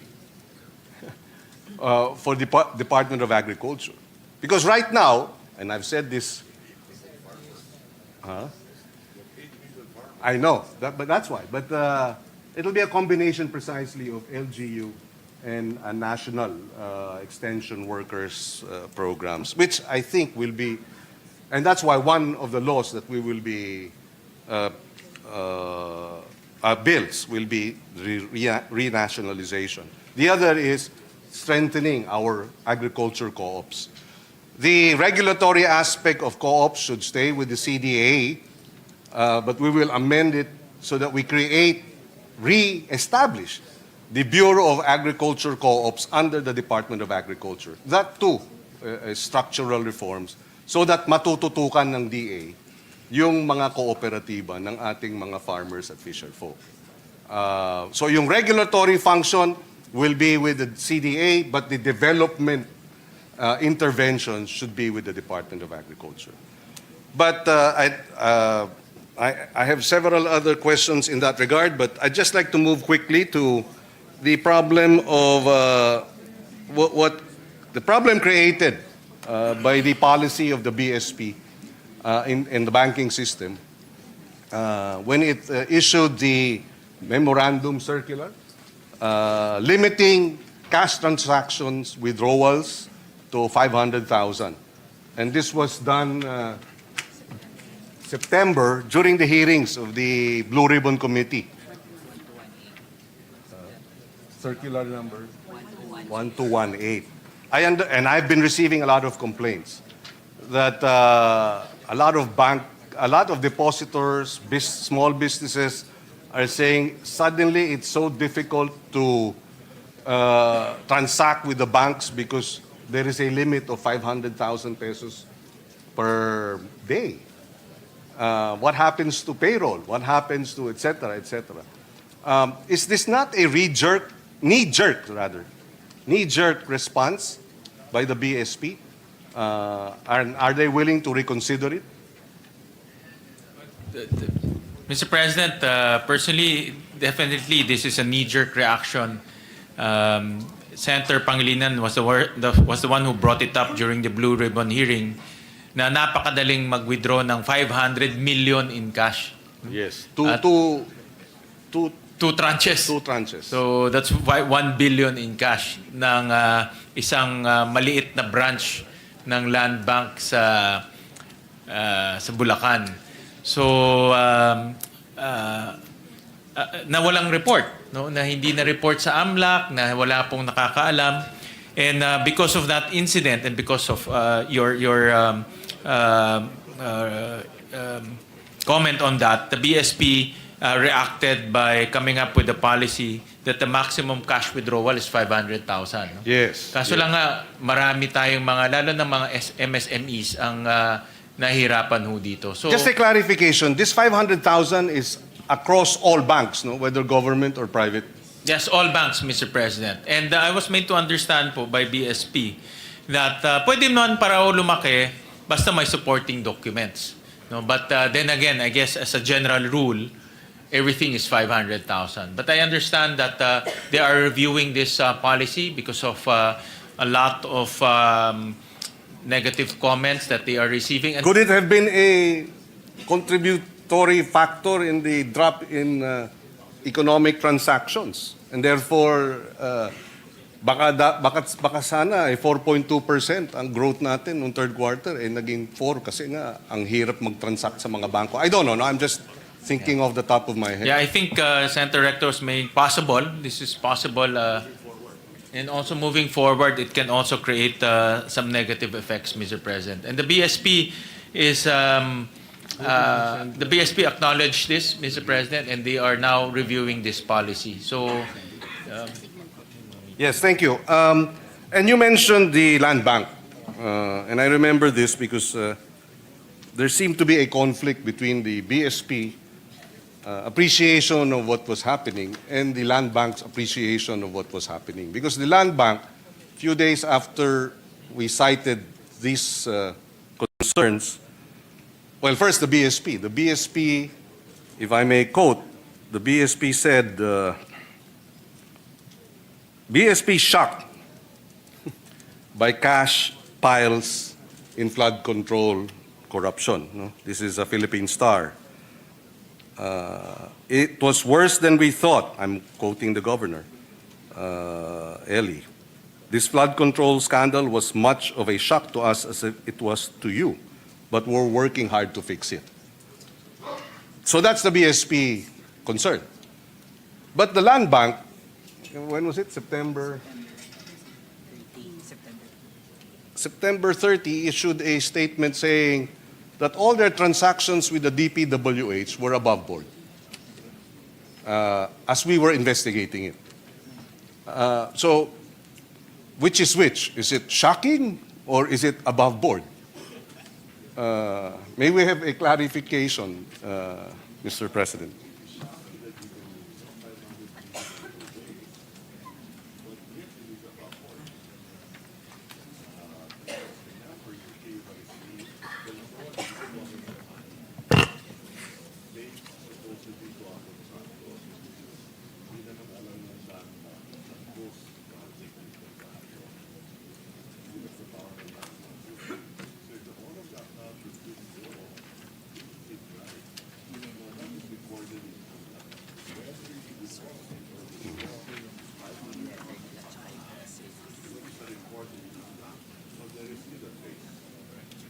well, Mr. President, it's both are, they acknowledge both statements. First, they were shocked because, like you have exposed, it's easy to withdraw 500 million pesos in cash in a matter of, and another 500 million pesos in cash in a matter of days. No? So, but based on their policy, this is within their policy, Mr. President. Albeit, and I also acknowledge that this policy is not a very well thought of policy, meaning you can just withdraw 500 million easily, just like that. That's why they reviewed that policy and changed it, Mr. President. But what's also very peculiar, Mr. President, is this type of transaction should be reported to AMLAC. And should be flagged as suspicious transaction. And I understand that the reporting mechanism happens in a matter of a few days or almost instantly. But obviously, the AMLAC did not respond or investigated this well, amount. I have to check, no? But my understanding was they did not report it as a suspicious transaction because it is a covered transaction. It's a covered transaction, But not Mr. a President. suspicious transaction. Yeah, Mr. President, but I think both covered... And I was lectured by somebody from Land Bank online, posted saying that I should know the difference between, said the difference between covered and suspicious. Just for the record, I was sponsor of the AMLA law in 2001, so I very well know the difference between covered and suspicious transactions.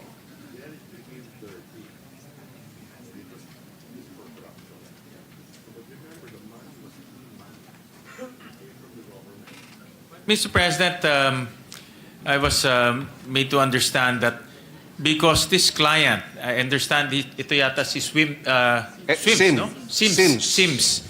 No, si Miss Sims ay Sally Santos, I think the name is Yes. Sally Santos, if I remembered correctly. She passed the Know Your Client policy. And at the same time, she's a government supplier or contractor. So because of the transaction, the land bank assumed that everything is regular. And because she's a government contractor, the land bank allowed the withdrawal of 500 million pesos in cash because it was a payment to her for a government project. Hindi naman po alam ng Land Bank na ghost project pala yun. But perhaps they have to review their Well, Mr. their President, policies, because why not release it in a check? yeah, well, cash was requested, Mr. President. I know, but it's a government bank. Yeah.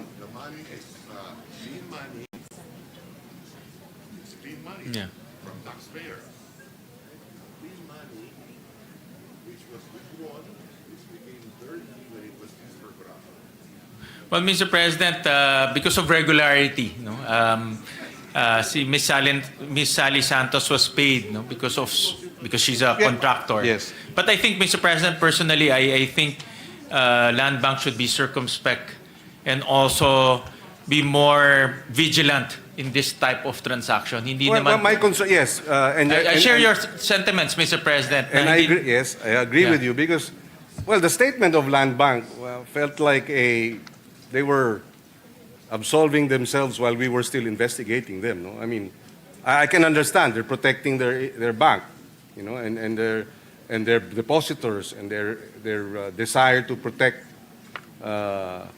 the institution. They would resort to this, but people are angry. And the public sentiment, as I said that, and the response of Land Bank, the people were saying they did not agree with the position taken by the bank. And anyway, moving forward, I think they should review that. Plus, there's a, they say that when well, it's a matter of law that when you make a testimony or you come up with, testimony, for it to be believable or credible, it has to be consistent with human experience. Of course, it's not exactly four square behind that release of 457 million in 2 tranches. But as a banker, and I've asked all maybe 5 to 6 bankers, and I said, would you consider this as a regular? The release of 457 million pesos cash in 2 transactions within a period of 2 days. And none of them said, oh, that's okay. All of them said, wait. But you have Land Bank saying everything was above board, et cetera, et cetera. But at least, eventually, there were some intermediaries who relayed to me that they're reviewing their current position. And then I said, okay, thank you. But because my concern was precisely, you mean to say if that was above board, then we will have more 457 million cash transactions in the future, and it's still okay. So moving forward, I hope that matter is clarified, and also the 500,000 pesos cash perhaps should be revisited.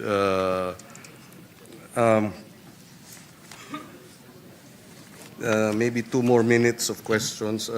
We go back to the... Yes, Mr. President. Well, just to Yes. as a feedback, the Secretary of Finance is the ex officio chairman of the Land Bank, and he's here, and he committed That's why I'm to raising it.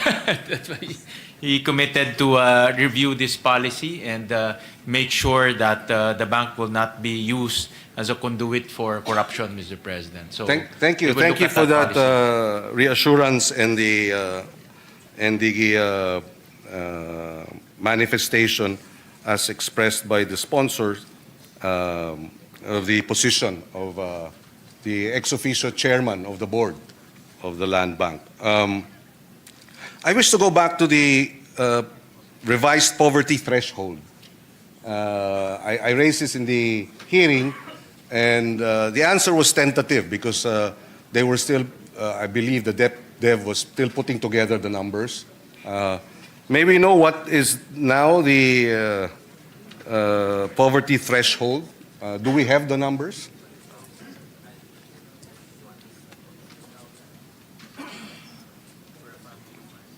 Yes, for a family of 5.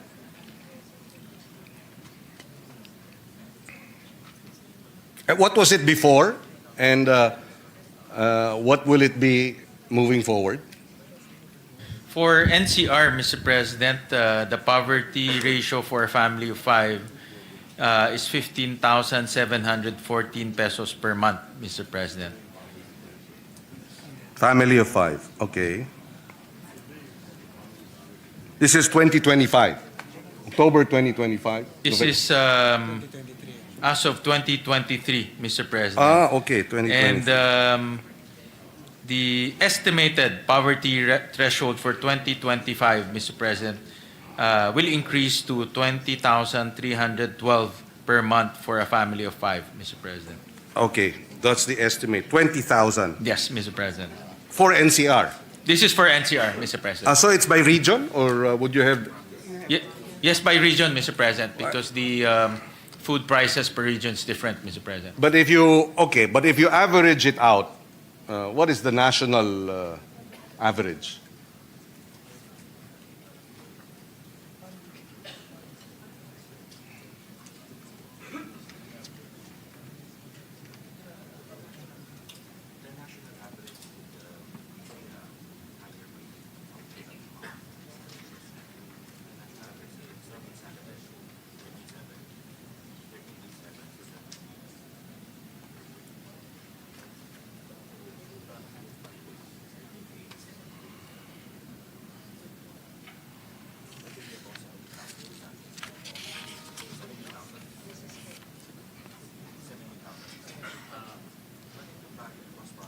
Yes, I Yes, understand. Mr. President, for a family of 5, the national average will be 17,600, Mr. President. 17,600. And it's a jump from 11,000. Yes, Mr. President, you're correct. Okay, good. Because that's precisely why there was a degree of concern about the 64 pesos per day food threshold based on the Yes. 11,000. And now it's almost double, actually. Yes, Mr. President. Well, Mr. President, as you know, as our economy grows, our poverty thresholds go down as Yes. well, Mr. President, and that's good for us, Mr. President. Okay, so just to run up, NCR, it's 15,500 per month in 2023, and it's projected, estimate to be 20,000 a month for a family of 5 for 2025. And the national average, of course, it varies for every region, would be, the poverty threshold would be 17,600 a month. Okay. Yes, Mr. President. Thank you for that information. I have other questions, but I will go through perhaps a second round and allow other colleagues to raise their questions. Thank you very much, good sponsor. Thank you very much to Secretaries Recto, Your Honor. Secretary Balik. Your Honor, Senator Pangilinan, aren't you going to ask about the 500,000 limit? Yes, I just did, Mr. President. And what do they plan to do? They are now reviewing it. Ang sagot nila is, basta may supporting documents, it can be higher than 500,000, but they agree that it has had an effect in terms of, well, in a way, the ease of doing business because transactions have become more difficult, bank transactions. And they've also said that it may affect the overall health of the economy when such economic transactions are hindered because of such policies. So they're now reviewing it, and they're hopefully you can end the review and come up with a more flexible policy, Mr. Sponsor. Well, Mr. President, All right. you can view this as a friction in business, Mr. President. For example, before, if you need to give salaries to your employees, you only need to go to the bank once. But now you have to go several times because of the cap, Mr. President. So it's friction in a sense that you waste time, you waste gasoline, you waste effort. So friction, as we all know, slows down our economy, Mr. President. Thank All you. right. Thank you. Thank you, Mr. President. Thank you. I'd like to place on record that I'm very thankful that we have Senator Win Gatchalian as our chairman of the Committee on Finance. He has been very sympathetic to the agriculture sector, and we thank him for that. And we hope that in the next 3 years we will have leaps and bounds in terms of government spending in agriculture, correct spending in agriculture and fisheries. Correctly, of course. Yes, thank you, thank you. Thank you, Senator. Mr. President, thank you, Majority Leader, thank you, good sponsor. Thank you, Secretaries RC, Secretary Ralph, Secretary Amina, and to the entire DB, to our representative from the BSP. Maraming salamat. Thank you very much. Thank you. Majority Leader. Yes, Mr. President, next to interpolate is Senator Joel Villanueva. I move that he be recognized. Senator Joel Villanueva is recognized. Thank you very much, Mr. President. Thank you, Majority Leader. Mr. President, may we know if our distinguished chairperson of the Senate Committee on Finance would yield to some questions from this humble representation? Yes, Mr. President, I'll be more than happy to receive questions from my kakambal, Mr. President. Thank you, Mr. President. Mr. President, at the onset, may I just put into the records of this August chamber that if you look at the government's revenue performance, it continues to show improvement with 16.7% revenue effort in 2024. The highest po ito in 3 decades, reflecting stronger collection, efficiency, and fiscal discipline. For 2026, revenues are projected to reach 5 trillion pesos, with tax collections expected to grow by an average of 10% annually from 2025 to 2028. And with that, we'd like to commend the efforts of our Department of Finance, Department of Budget and Management. We have, of course, Senator Secretary Ralph Recto, our mentor here in this August chamber, together with Secretary Mina, Secretary Balisacan, and the entire DBCC family. Again, we commend them for their efforts to sustain this positive momentum in revenue generation and fiscal consolidation. Mr. President, now as we transition to the implementation of program convergence budgeting, I feel that there is an opportunity, Mr. President, to further optimize spending and ensure that every peso borrowed and spent yields the greatest possible value to the Filipino people. So my first question, Mr. President, is while we acknowledge that revenue now largely cover operating expenses and debt service, while borrowings, yung inuutang po natin, ito pa rin po yung nagpa-fund ng ating capital outlays. And with our revenue effort, as we mentioned earlier, 16.7% in 2024, the highest in nearly 3 decades, how can we begin, Mr. Chairman, the gradual shift toward revenue-funded investment instead of heavy reliance on new debt, Mr. President?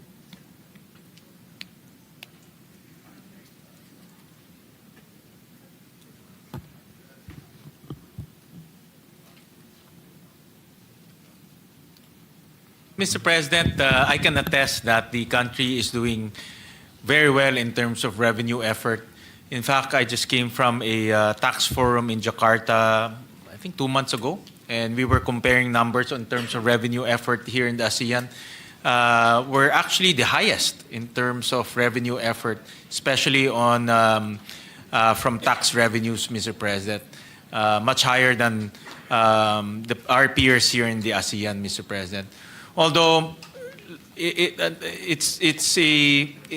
the question of the good gentleman from Bulacan will not be as easy because we have to balance raising taxes as well as spending, Mr. President. And we all know that raising taxes is also a very difficult endeavor, as well as it's a very sensitive balancing act, Mr. President. But the goal is still there, Mr. President? Well, Mr. President, looking at the... To me, the goal is, it's not a problem to borrow for as Yeah. long as the economy grows faster than the... Correct, Mr. President. Well, Mr. President, yesterday, Senator Pia, through the Committee on Ways and Means, held a hearing on the government's revenue effort, and looking at the next 3 years, there'll be, I think, one revenue tax that the DOF is pushing. So having said that, Mr. President, we now have to look at how to grow our economy or how to address our spending through borrowings and increasing our borrowings, Mr. President, so that we can address the needs of our country. And Mr. President, what's important here is we have to continue to grow, Mr. President. Yes. We have to continue to grow our economy so that the strategy here is to outgrow the debt that we are incurring, Mr. President. Thank you, Mr. President. But I think it's important to note that that is still the goal. The shift towards revenue-funded investment. Yes, instead Mr. of- President. Yes. And I think if I hear it right, as I was listening not just to the chairperson of the Senate Committee on Finance, but also to our idol guru, Senator Ralph Recto, he was saying it's not that easy because definitely it would be gradual, Mr. President. But I think it is important to note that that is still the goal, Mr. President. Yes, definitely, Mr. President. If Yeah. we can, that's why it's important to be efficient in revenue collection, Yes, Mr. and President. that brings me to my next question, Mr. President. If you look at the total revenues for fiscal year 2026, it is projected at 5 trillion pesos with disbursements reaching 6.63 trillion, which is 21.5% of our GDP, creating a 1.6 trillion financing gap. And with this in mind, I thought it would be interesting to find out our strategies, if there are any strategies in place to ensure that the economic growth consistently outpaces debt growth, not only through fiscal consolidation, Mr. President, but also through improved absorptive capacity, better program execution, and the implementation of what we mentioned a while ago of program convergence budgeting to optimize returns from every peso being borrowed, Mr. President. Right, Mr. President. Yeah, that's So- why. So the strategies are in place, Mr. Yes, President. Mr. President. May we hear? But what's important is to continue to grow our economy as fast as we can, Mr. President, to make sure that the bottlenecks are addressed, confidence of our investor continues to grow because we also rely on investment to grow our economy. So all of these things should come into play, Mr. President, because if we continue to grow our economy, then borrowing, well, we can still borrow, but we can outgrow our borrowing, Mr. President. Yes, Mr. President, if I may, and please, I beg the indulgence of my good friend and our chairperson of the Senate Committee on Finance, if we can hear something like a particular strategy that we are looking at to right now, that we will be able to implement in order to achieve this goal, Mr. President.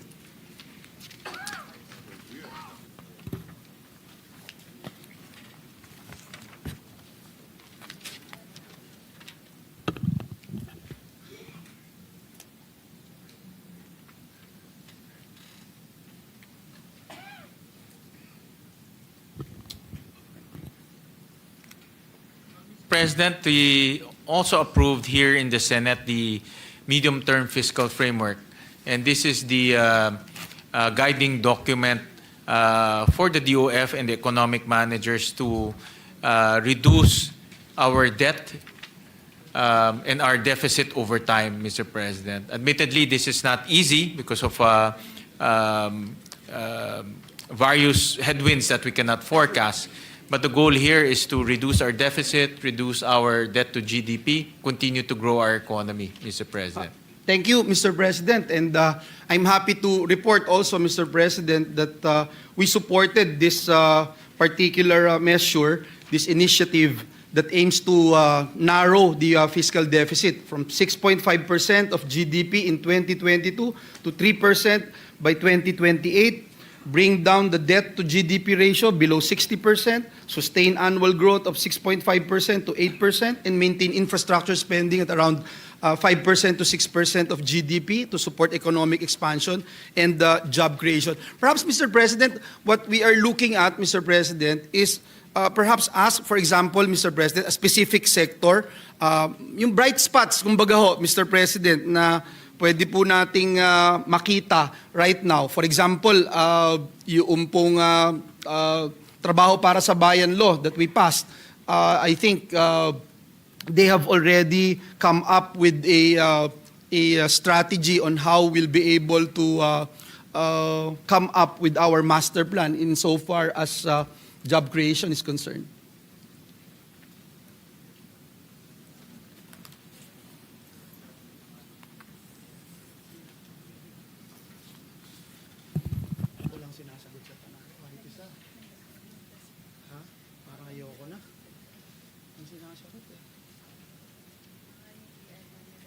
I was advised by the Secretary of DepDev that the Trabaho para sa Bayan plan is already integrated in their planning, integrated in their forecast, and the Trabaho para sa Bayan, which you authored, Mr. President, and sponsored, is already an integral part of their planning process, Mr. President.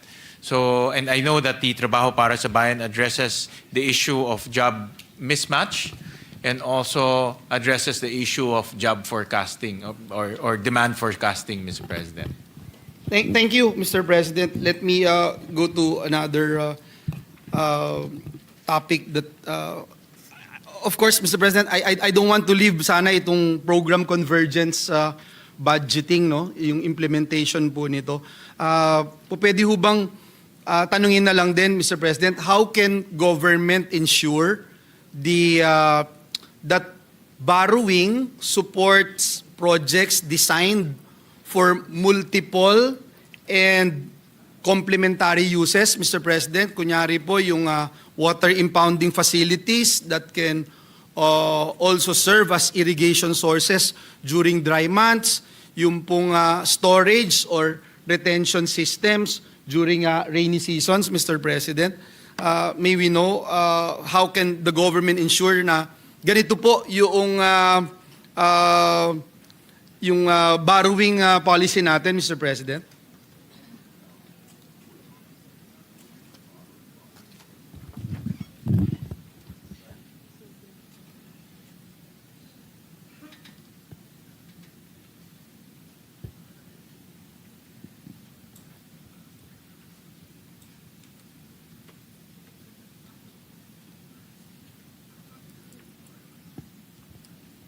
Well, Mr. President, I think what's obviously lacking in this whole flood control mess is a plan. No? Wala tayong plano. No? I think that's very clear. I cannot disagree more, Mr. Correct. President. So I'm sad to say this, but yeah. So Yes, Mr. there was President. zero plans at all. No? Kaya tayo nasa ganitong I cannot gulo. agree more, Mr. President. You and I we were together during the 2022-2023 investigation on flood control. We have been talking about this, that there is no plan. It is not integrated. It is not well thought of, Mr. President. And we have been saying that since 2023. I can attest to that, Mr. President, that you were very vocal in raising the issue that there's no plan whatsoever in addressing the flooding in the province of Bulacan and also in Metro Manila, Mr. President. And sad to say, because of that absence in a plan, nandito na tayo, nagkaloko-loko na, Mr. President. I think that's yes. the objective of the economic managers now, is to, moving forward, that all of this flood control should be part of a well-researched, science-based master plan, so that we won't waste resources, Mr. President. Thank you, Mr. President. That's the only reason why I wanted to raise this particular question, Mr. President. And if you look at the implementation of program convergence budgeting, Mr. President, it provides an important opportunity to address po itong mga challenges na ito, no? Nakita po natin, for example, by integrating efforts across agencies such as DPWH, DENR, NIA, and LGUs, yung pong program convergence budgeting can help ensure na yung pondo po ay directed to the areas of greatest need, and that the government investments, particularly in climate resilience and flood control, yield the most value for every peso spent. In fiscal year 2026, Mr. President, ang pamahalaan po, nakalagay nga po dito, plans to borrow around 2.7 trillion, if I'm not mistaken, no? With 950 billion pesos allocated for interest payments, about 14% of total expenditures. Please correct me if my data is incorrect. I can see our Secretary of DOF giving me a thumbs up. Mr. President, may we know how can this whole of government approach enhance debt efficiency by ensuring that, again, every peso borrowed yields lasting cross-sectoral value for our people, from water and agriculture to energy, transport, and community infrastructure? Well, Mr. President, just on the program convergence budgeting, Mr. President, that's the moving forward and the plan of the DBM together with the DepDev to make sure that all of these plans are not only on paper but also executed through wise budgeting, Mr. President. So you're absolutely correct in raising this very important budgeting concept, so that we can avoid a lot of those wastages that we saw in the flood control program, Mr. President. Thank you, Mr. President. I will no longer ask questions on foreign direct investments. This was tackled earlier as I was listening, Mr. President, in the interpellations. Mr. President, let me go to one project or one particular law that we passed here in the Senate, which is the Government Optimization Act.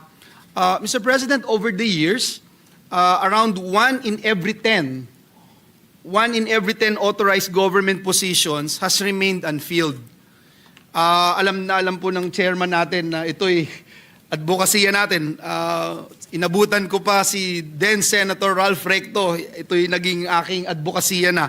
In 2026, there has been a modest improvement, Mr. President, with only 7.51% nag-improve finally, Mr. President. A total of 2 million positions unfilled compared to 9% in 2021.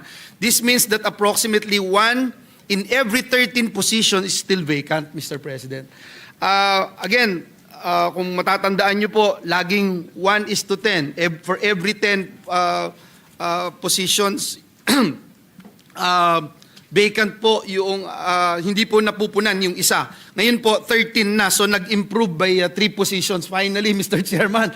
Natatawa ka kasi every year tayong dalawa, lagi tayong magkatabi pag pinag-uusapan ho natin ito. So Mr. President, with the recent passage of the Government Optimization Act, how is this expected to reshape the landscape of authorized positions across government agencies, Mr. President? That's an excellent question, Mr. President. Well, just to report to His Honor that in the 2026 budget, there's a 10 billion peso allocation for government optimization under the MPBF. And I believe this will fund the necessary amounts to operationalize the government optimization. Let me just get back to the status, Mr. President. I think, Mr. President, if I may clarify the good chairman, I think it is for the job orders and the contract of service, yung 10 billion. If I'm not mistaken, it's not for the...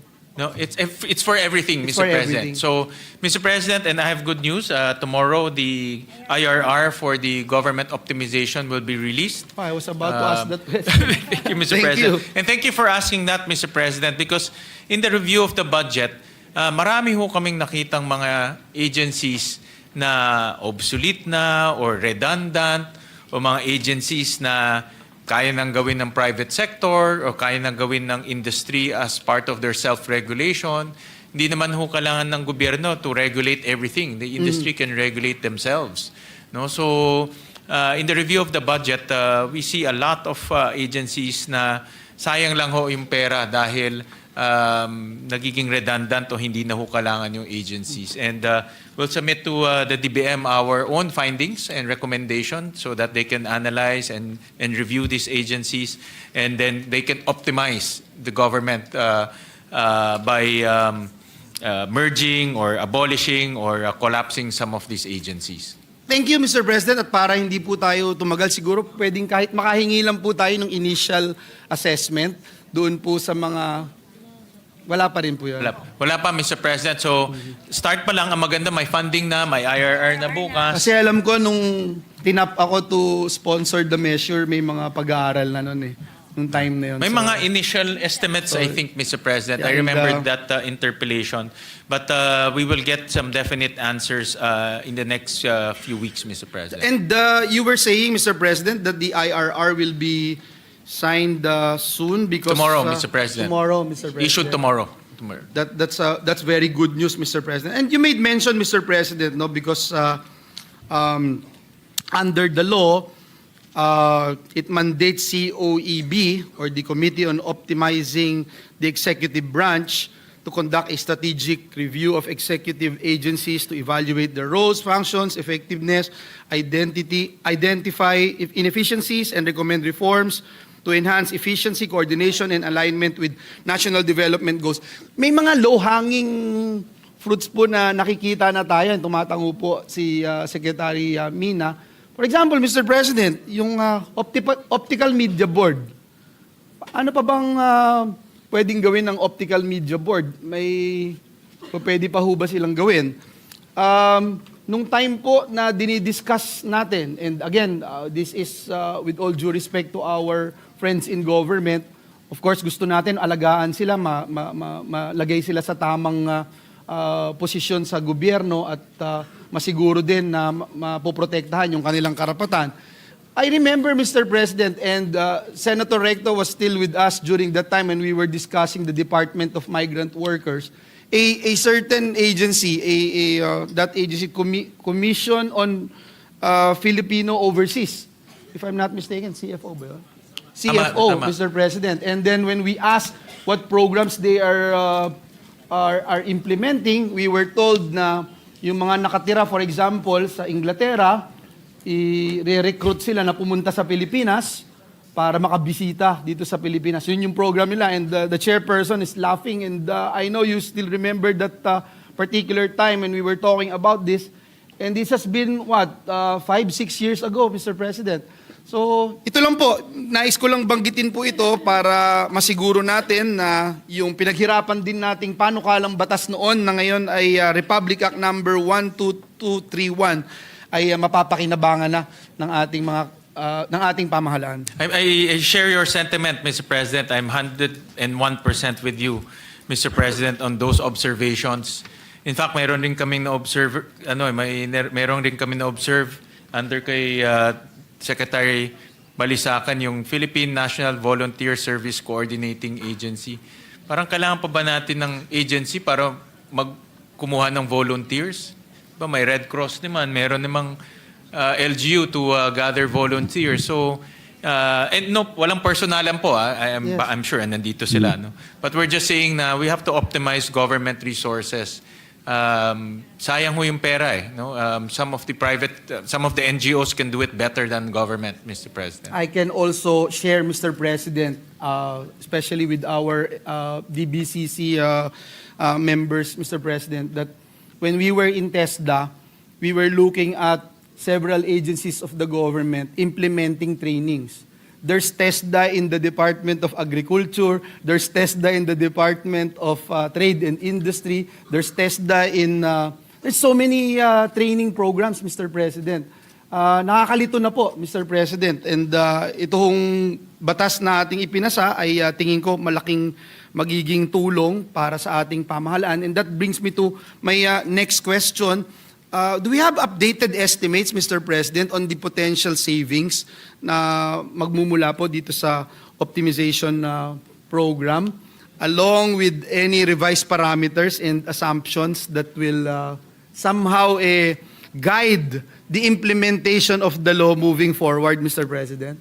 Meron pa nga ho tayo, Philippine Racing Commission, Mr. President. Pati ba karera ng kabayo, kailangan pa pasukan ng gobyerno, Mr. President? I think yung private sector na pwede na ho silang to self-regulate. I don't know kung nandito sila, but those are the things that I think government should stay out of and let the private sector self-regulate. No? I agree and I share the sentiments of our dear chairman. Marami pa yan, Mr. President. Yes, So I we'll recall, send Mr. President, Secretary Mina the list. Secretary Mina, I recall there was a time that I was given that the cost-benefit analysis presented to our office by DBM that the potential savings could range from 3 to 7 billion, if I'm not mistaken. Is that a decent figure, Mr. President?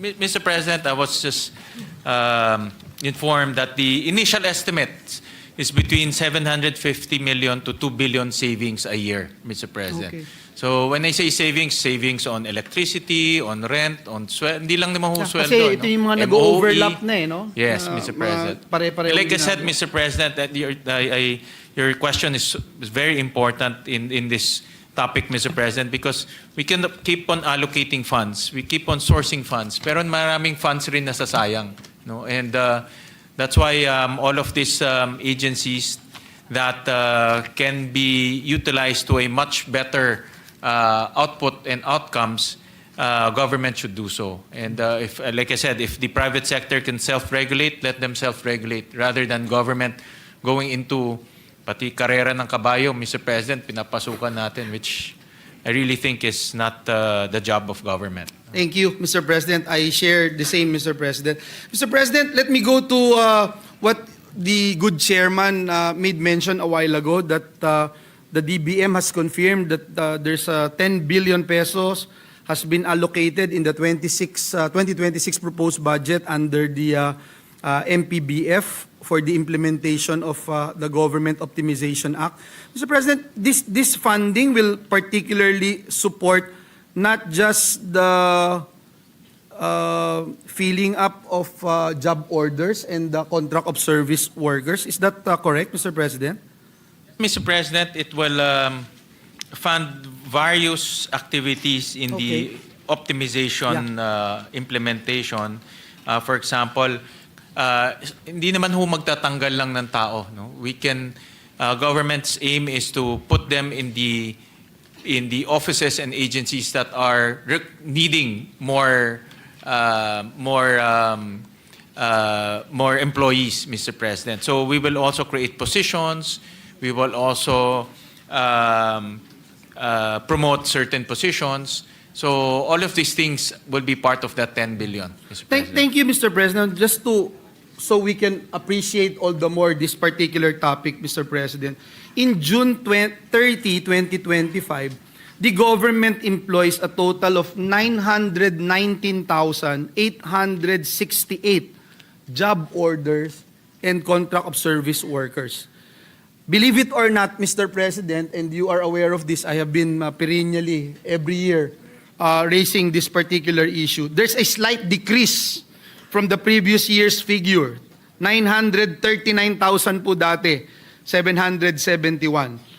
So may slight improvement. Nakakatuwa kahit papano, Mr. President. But if I share with you my personal experience since 2017, I remember 2017 when I took the cudgels of raising this particular issue every single year. In 2017, there's only about 657,067 job orders and contract of service. Again, this June 30, 2025, that's 919,868. Mr. President, with this in mind, are there specific government agencies foreseen as likely to somehow implement this initiative first, given the image, Mr. President, and the large number of JOs and COS workers they currently employ? I thank the good gentleman from Bulacan for consistently raising this issue, Mr. President. In fact, we missed you during the budget hearing of the Civil Service Commission because we also raised this issue to them that yung mga GOs and contract of service ho natin does not receive the same benefits, and most especially the security of tenure compared to similar positions compared to the other civil servants who are doing the same responsibilities as them. So, in other words, the same responsibilities, but no security of tenure, even no benefits, Mr. President. And this should be addressed and looked at holistically, Mr. President. And I'm sure the Secretary of the DBM is also here. And it's good to recommend to the Secretary to make this as part of the optimization conversation and topic in the optimization. Because while we are optimizing government, we should also look at how to improve the morale of our existing JOs and COS by making sure that they have security of tenure and also the benefits that they deserve. No? So dapat tignan lahat ho to, hindi lang ho yung optimizing the government, Now, Mr. President. when you made mention, Mr. President, of that constitutional provision about security of tenure, I remember debating countless number of hours, defending the ending endo bill. I remember Senator Recto was still with us then. Senator Recto even mentioned, I distinctly remember Senator Recto raised that issue, that the number one violator of endo is the government. And it was very hard for this representation to defend that bill. But we were able to pass it here in this August chamber on third and final reading, only to be vetoed after being part of the priority measure of the previous administration. But again, Mr. President, I asked this question and muli, kinakalampag natin yung mga iba't ibang ahensya ng pamahalaan. Yung top 5 agencies, Mr. President, DPWH, 41,227 JOs and contract of service. Hindi ko ho alam bakit ganun kalaki. Gagawa at gagawa rin naman talaga sila ng roads, magme-maintain ng roads, gagawa ng bridges. Pero ito ho, ganito na ho lagi ito, no? Hindi ko alam kung bakit Baka ghost po, ghost. ghost, kaya ganito. Hindi ginagamit dahil ghost pala yung pinapagawa. Department of Health has 23,824.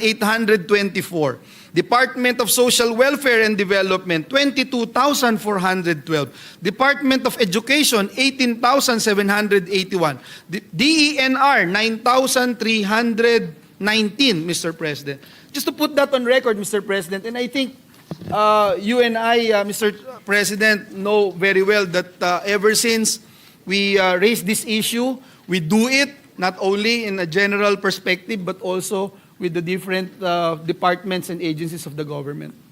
Again, once again, I thank the good gentleman from Bulacan for consistently raising this very important issue. Unseen, unheard pa nga, but very important. And unseen and unheard because these are job orders and COS. So meaning they can be relinquished from their jobs at any time, Mr. President. And I was assured by the Secretary of the DBM that this will be part of the agenda of the optimization team, Mr. President. And because the optimization will also look at the entire picture in terms of how to address issues of job orders and contracts of service and also unfilled positions, Mr. President. But just to put things in proper context, Mr. President, in the share of the number of JOs and COS, it's the LGUs that command a bigger share.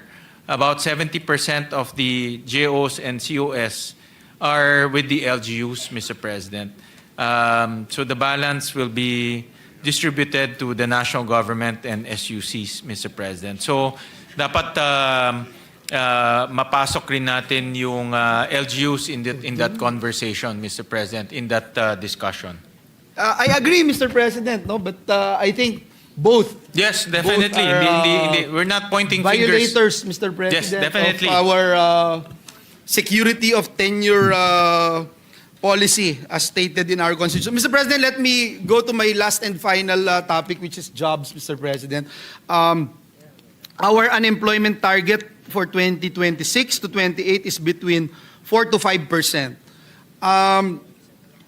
May we know, Mr. President, has the rise of artificial intelligence technologies already been considered in these projections, particularly with the potential displacement of workers due to automation and AI? Let me put on record, Mr. President, the World Economic Forum, the WEF's Future of Jobs 2023 report forecast that AI will transform the global labor market, potentially leading to a net loss of 14 million jobs by 2028, while AI is also projected to create 60 million new roles.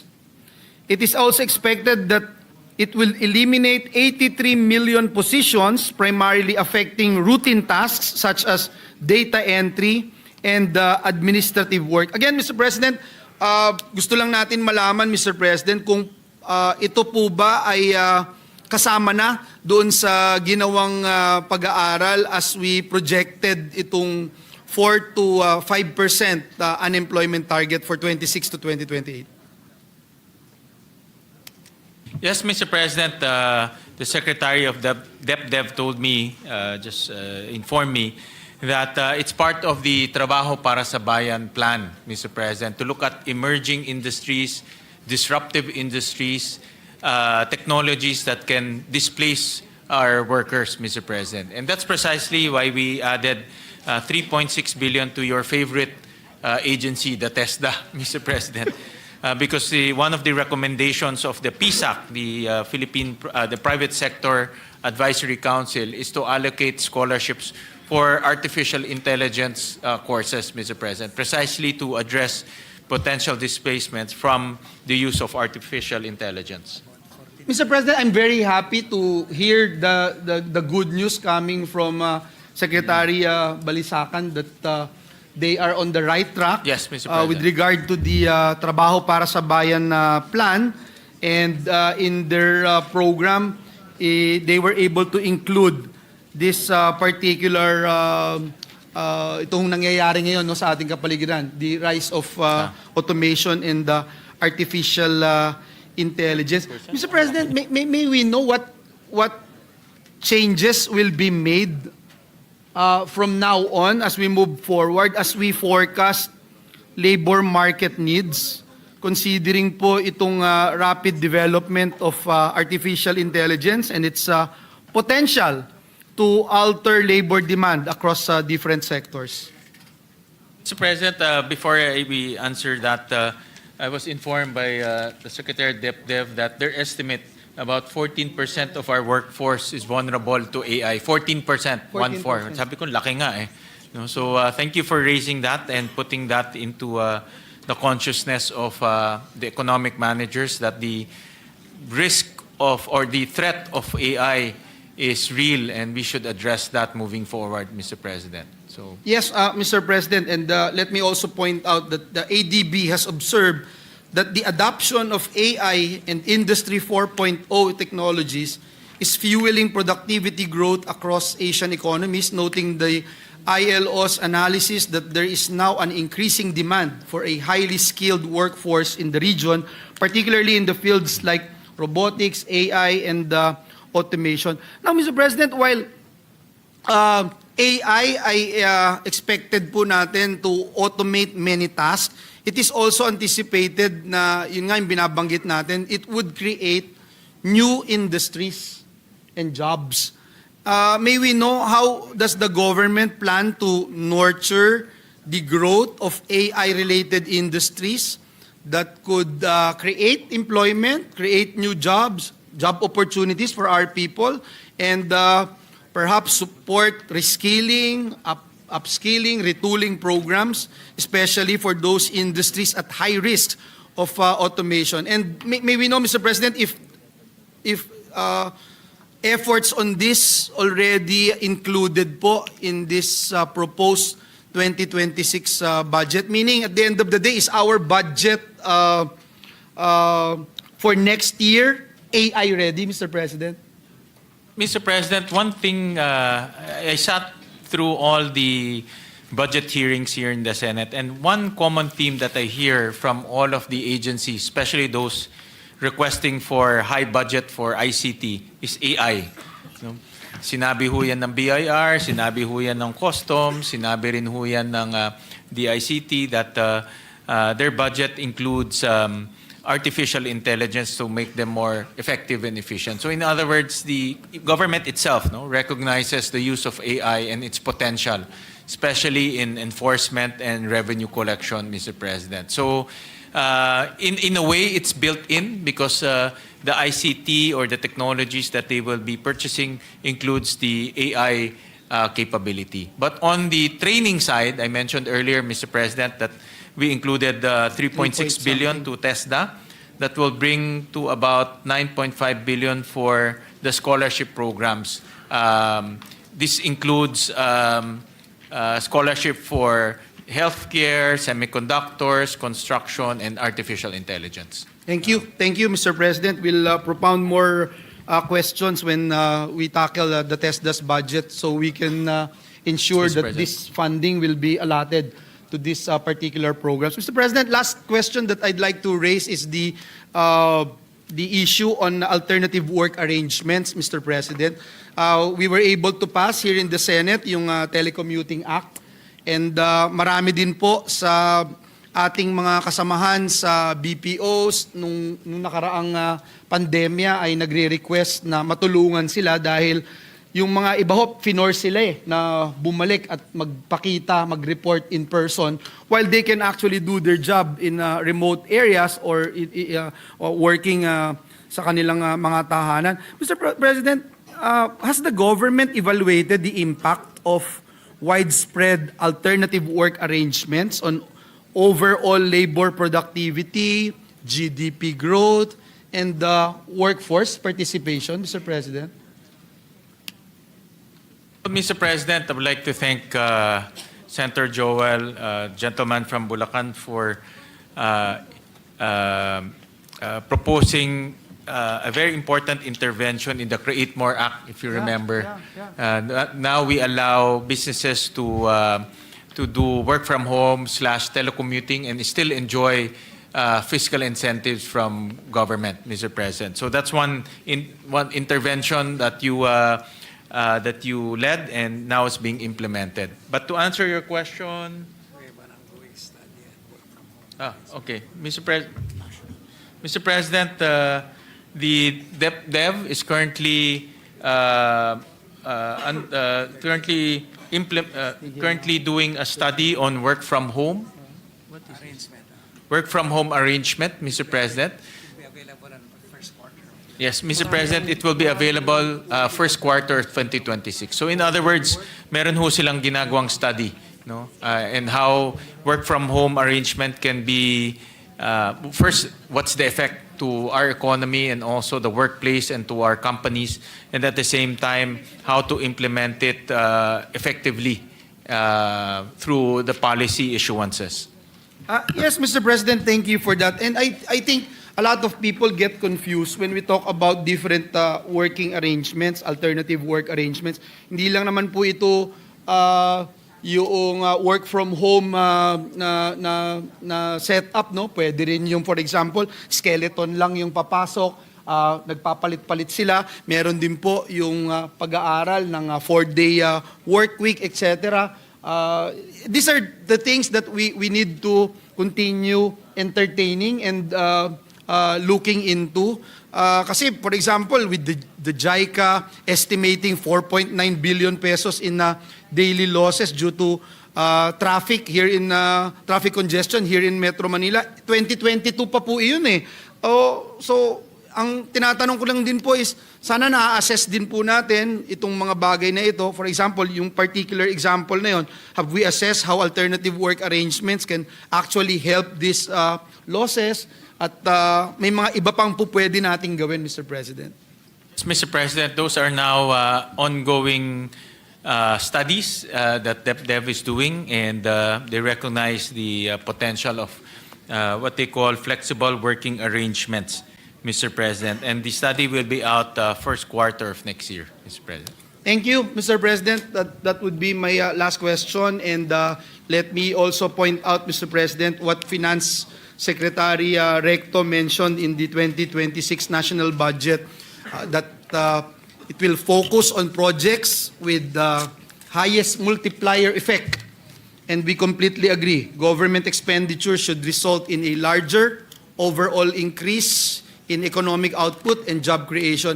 And for this representation, Mr. President, in order for us to see and measure this, this representation suggests that in the next budget cycles, agencies must include employment impact assessments patterned after the International Labor Organization's format for various programs, activities, and projects of government. Said assessments must include both the quantitative number of jobs created as well as the qualitative effects, types and quality of jobs created, of the employment generated. Sa ganito pong paraan, masisiguro natin yung bawat pisong pondo na inilalaan po ng gobyerno ay makakatulong po sa pagpaparami ng trabaho at pagpapataas ng antas ng pamumuhay ng bawat Pilipino. Again, maraming salamat for your patience, Mr. Chairman, Mr. President. Maraming salamat po sa DBCC family. Maraming salamat, Senator Joel, for those interventions and suggestions. Maraming salamat po. Thank you, Mr. President. Next to interpolate. Yes, Majority Leader. Thank you, Mr. President. Next to interpolate on the general principles is no other than our distinguished colleague from Tarlac in Central Luzon, Senator Rodante Marcoleta. Senator Dante Marcoleta is recognized.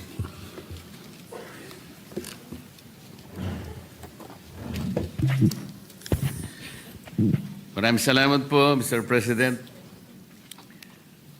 Mr. President, nung mga nakaraang briefings po natin sa mga departments, nagkaroon po ako ng pagkakataon na i-discuss yung dynamics po ng ating 2026 budget.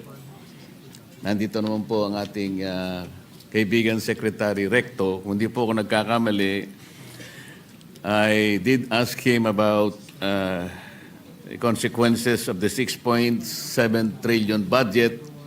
Mr. President, ang sabi sa atin ni Secretary Recto at the time, this amount will represent something like 22% of our GDP by 2026.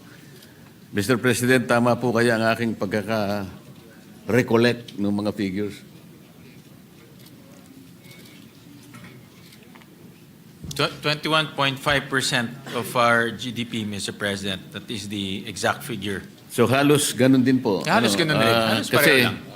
Halos pareho lang, Mr. President. ang sabi niya, kung halimbawa 21.5 or 22% of the GDP, then our GDP will be at least 30 trillion pesos. Abot Mr. po President. Yeah. At naitanong ko rin po, Ginoong Pangulo, na kung ganito po kalaki ang ating budget, 6.7 trillion, magkano naman kako yung ating projected income? At ang pagkakaalam ko po, ang nasabi sa atin, Mr. President, ay about 5 trillion. And leaving a deficit of 1.5 trillion pesos.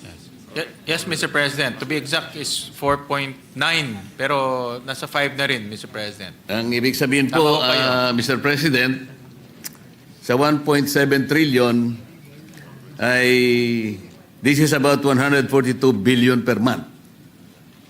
4.7 billion per day. Na utang natin, 197 million bawat oras. Tama ba? Yes, Mr. President. Pero dahil sa kakulangan po ng oras noong panahon na yon, Sir President, hindi ko po masyadong naitanong at ngayon siguro baka I will be in a position to ask a few more questions. How do we manage to grow our economy by, let's say, an estimated 30 trillion pesos for 2026? Mr. President, Mr. Chair, kayo na po ang nagsabi kanina na kailangan maging granular tayo ng konti. Diba? So, paano po kaya? Sapagkat ang nangyari po sa ulat po na ating nabasa kamakailan lang, ang ating pong GDP sa third quarter ay halos 4% lang. Mula po dun sa forecast na 5.2%. Nakakabigla po sapagkat parang isang napakalaking dagok sa atin na ganun kababa lang ang entire output ng ating ekonomiya noong third quarter compared with the prior quarter, which is 5.5%. Tama po, Sir President. Tama po. Tama, Mr. President. Kaya po kanina I've been listening to the questions and interpellations of my colleagues, Mr. President. Talaga pong when we consider the finite resources of our government, talagang pagtatalunan, kanino ba dapat ibigay yung mas malaking parte ng budget para sa ganun ay nalampasan natin ang napakalaking problema ng ating bansa. Kanina po, si Senator Kiko talagang very strongly ina-advocate niya talaga kung kinakailangan na bigyan po natin ng mas malaking budget ang agriculture. Tama naman po yun. Ngunit kung ang lahat po ng departamento ay ganoon ang kanilang gagawin at kukunti naman po yung ating budget, paano kaya yun, Mr. President? Sa business policy po kasi, meron silang tinatawag na Pareto Principle, otherwise known as Pareto Optimality. You will be in a position to satisfy one person that consequently will make another person sad. Ibig sabihin, pag dinagdagan mo yung agriculture, meron kang babawasan, baka mabawasan yung isa. Paano niyo po babalansihin yun? But, Mr. President, napaka-hirap at komplikadong pagbabalansi ho talaga. Tama ho kayo, Mr. President. Kasi kung titignan ho natin in Tier 2, sa dami hong pangangailangan po ng ating pamalaan, ay talagang iilan lang po ang nabibigyan ng allocation. So talagang pina-prioritize po, may plano po, inumpisahan natin sa Philippine Development Plan, and then from the Philippine Development Plan, ito po ay ibinababa na sa iba't ibang mga ahensya.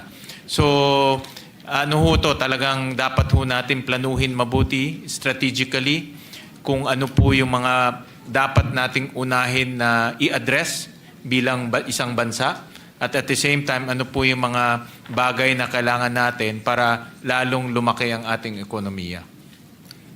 Mr. President, they say that the devil is in the details.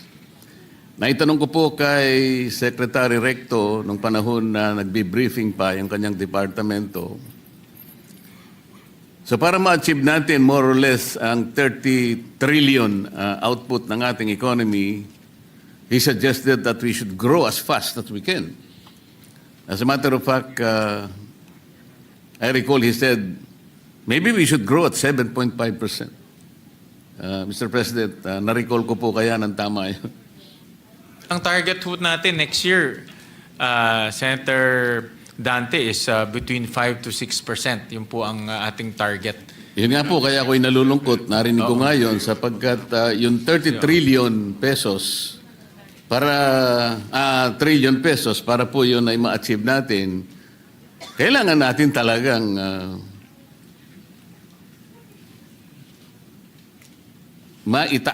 maiangat ang ating ekonomiya ng mas mabilis kaysa dun sa ating pagpupunyagi na mapanagutan ng ating mga utang. Mas mabilis dapat yung pagsulong ng ekonomiya. Kaya sabi ni Secretary Recto, at least 7.5% or even more. Ngayon po, Mr. President, talagang ako po ay nalulungkot kung paano natin gagawin. Sumadsad po yung ating ekonomiya at 4% itong nakaraang quarter. And the foreseeable future is very, very bleak. May nagsasabi po, our stock market is the worst in the region today. Our currency is the worst in the region. And then may nagsasabi pa po, foreign direct investment dropped by more than 40%. So with this bleak scenario ahead of us, yung sinasabi po ninyo, Mr. President, na mga headwinds na maaaring magpabagal pa sa pagsulong ng ating ekonomiya. Nakakatakot po ang lahat ng ito. Kaya, paano po kaya natin gagamitin ang ating mga granular analysis dito? Like for example, at 6.7 trillion pesos, Mr. President, gaano po kaya yung idadagdag sa ating per capita GDP? Dapat meron po tayo kahit papanong estimates. The balancing act is there, but the details must also be presented. Kahit papaano, makita po natin kung tatama o hindi. Kasi po, nung isang araw, bumisita po yung ambassador ng Australia sa aking opisina at sa aming pag-uusap. Napag-usapan po yung per capita GDP. Kamuntik na po ako nahulog sa aking upuan, Mr. President. Kasi ngayon ko lang po talaga tahasang nakita. As of 2024, the per capita GDP of Australia is $64,500 US. Mr. President, tayo po, 2024, magkano po yung per capita GDP in US dollars?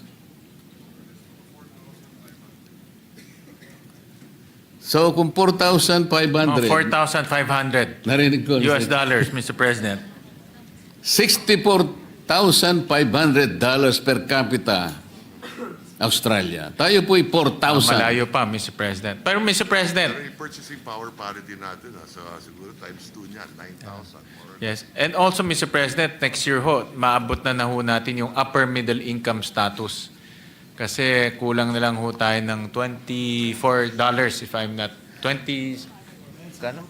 $26, Mr. President. So, in other words, lumalaki naman po yung ating economy even on a per capita basis, Mr. Gusto ko pong maniwala, Mr. President, kasi po, nung nakaraang taon, sa ganito rin pagkakataon, ang pagkakaiba lang, nandun po ako sa House of Representatives, ngayon po ay nasa Senado ako.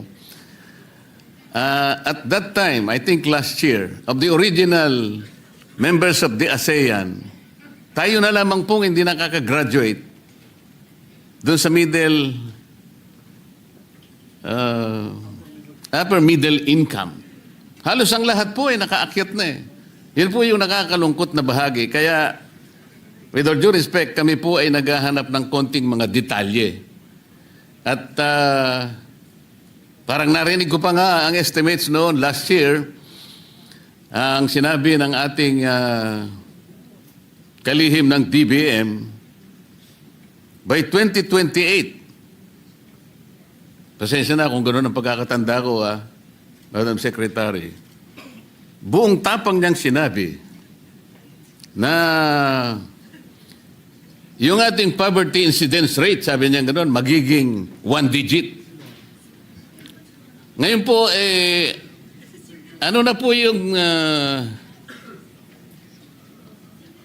ano po yung percentage ng ating poverty incidence rate ngayon, Mr. President? Sabi mo kanina parang 16, mo narinig ko 16%. Ngayon po, matatapos na po ang 2025, papasok na tayo sa 2026. Halos 2 taon mahigit. Kung ang projection is for the country to achieve a 1-digit poverty incidence rate, maganda po sana ngayon. Palagay niyo makukuha po natin yan, Mr. President? Ngayon po, Mr. President, ang ating poverty incidence officially is about 15.5%. Ang target po is single digit by 2028. No? So, base po sa mga analysis ng DepDev, kaya naman po umabot ng single digit by 2028. Kung ang takbo ng ekonomiya natin ay ganito ho, mga nasa 5%, 6%, tapos tuloy po yung mga programa ho natin para po sa mga mahihirap nating mga kababayan, aabot naman ho tayo doon. Yun nga po but we are held up by our macro and microeconomic assumptions. Mga indicators na ginagamit natin. If we say that we aim at 1-digit poverty incidence rate by 2028, the assumptions must be that dapat hindi gumalaw din. Every other indicators must be held constant. The economist would say, ceteris paribus. So ang laki po ng factors na maring hindi rin natin makuha kahit na 6.7 trillion. Ang gusto ko pong tuntunin, Mr. President, kung hindi naman natin mapuproduce talaga the desired GDP to finance 6.7 trillion, bakit po tayo nag-isip ng ganong kalaking budget? Parang halimbawa, yung pamilya ng ating respected majority leader. Ang kinikita niya ay X amount per month or per year. Pwede bang i-present sa kanya ng kanyang butihing asawa na ngayon ay miyembro ng Kongreso? Oh, darling, sabi niya, ito ang budget natin for next year. Sabi ng ating majority leader, Mr. President, ba't naman ganyang kalaki? Alam mo naman ang sweldo ko, ganito lang. Bakit doble pa dun sa kaya kong ibigay? Mahirapan naman ako rito. Ang sabi ng kanyang butihing asawa, Mr. President, hindi ko problema yan. Ikaw ang ano yan. Ito ang kinakailangan nating maipundar. Sapagkat kinuwenta ko na lahat ng pangangailangan natin, ang ating mga anak, ang kanilang pag-aaral, ang kanilang kalusugan at lahat-lahat na. Paano po yun? Hindi ba pwedeng sabihin ng ating majority leader, dahan-dahan ka naman. Hihirapan tayo dyan. Maaring lahat ay makuha natin sa pag-estimate. Ngunit, sa actual, mahirapan naman tayo. Kasi po, tingnan ninyo, ang projected income is only 5 trillion. Ang ating budget ay 6.7 trillion. Uutangin natin 1.7 trillion.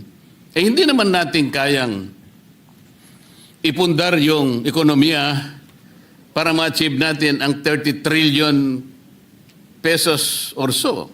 Because by that, we need to grow by not only 7.5%, maybe more. Mr. President. Mr. President, sa growth at 5%, aabot na ho tayo ng 30 trillion pesos, Mr. President, in terms of economic size, Mr. President. Gusto ko maniwala, Mr. President. Siyempre, kung mas mabilis pa, mas maganda, Mr. President. Siguro po magagawa natin yun, Mr. President, kung pagtutulungan natin. Halimbawa po, gusto kong itanong po sa ating DepDev, yung pag-allocate po ng mga budget sa ating mga ahensya para sa ganun ay ma-promote naman ng mga industries na nag-ooperate sa ating economy. Di po ba meron kayong tinatawag na input-output table, Mr. President? Po, Mr. President. Gaano po kalaki yung ating input-output table Malaki yan. sa economy?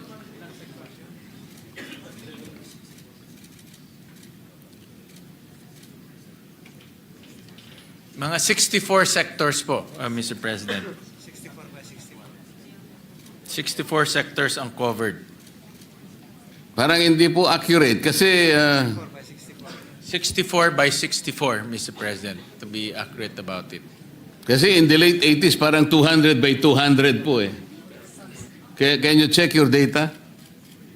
You might be referring to subsector. Yes, yun po yung subsectors, Mr. President. The entire economy. 24 Mr. President. by 240 by 240. Yung Okay, subsectors. that's more accurate. 245 by 245. Importante po kasi yun, Mr. President, because doon sa input-output table, makikita po natin ang mga industries that influence each other.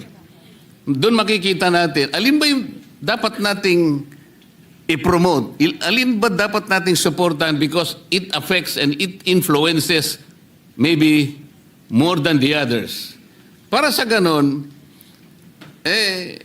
malalaman natin kung talagang may hit natin ang target o hindi. Because kung sinuportahan natin yung industry, pag tiningnan nyo po sa inyong table, tatatlo lang naman palang industry ang kanyang pwedeng suportahan. Pwede ba nating malaman ngayon, ano ba yung mga industries, for example? Somebody said that construction industry is the only one na parang bumagsak ngayon. Kasi nga, ang nangyari, siguro dahil nga sa iskandalong dinulot po ng flood control, medyo atubili ngayon ang lahat ng industry na may kinalaman sa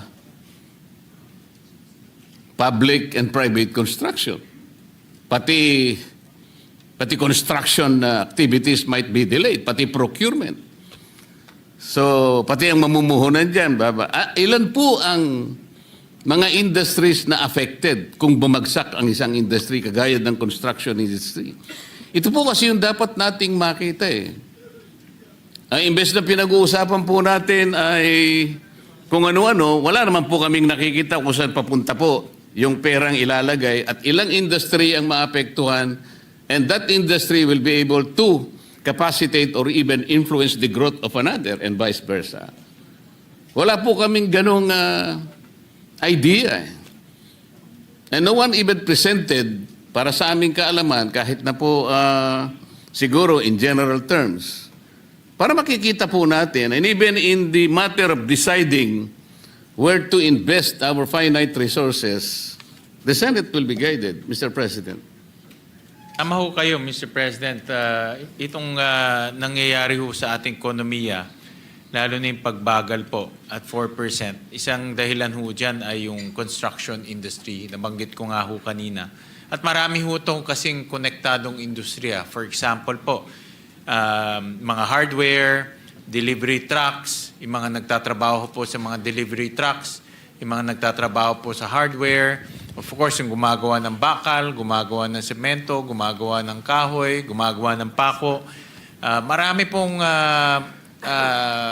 konektadong industriya po sa construction industry. Kaya yan po ay isa sa pinaka malawak na industriya sa ating bansa. Dahil hindi lang naman po gobyerno nagko-construct, pati private sector ang nagko-construct.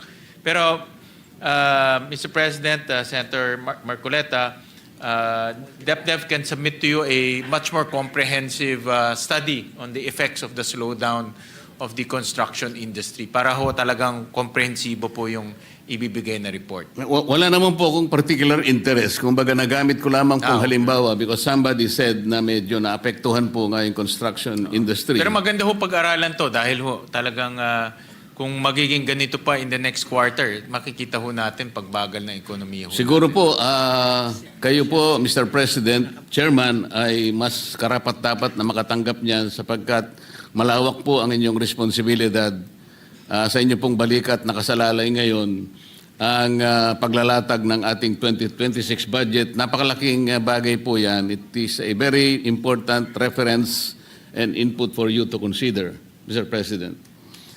Actually, hindi lang pako, hindi lang bakal, pati po bato na ginagamit, yung tinatawag nilang aggregates. Ano po?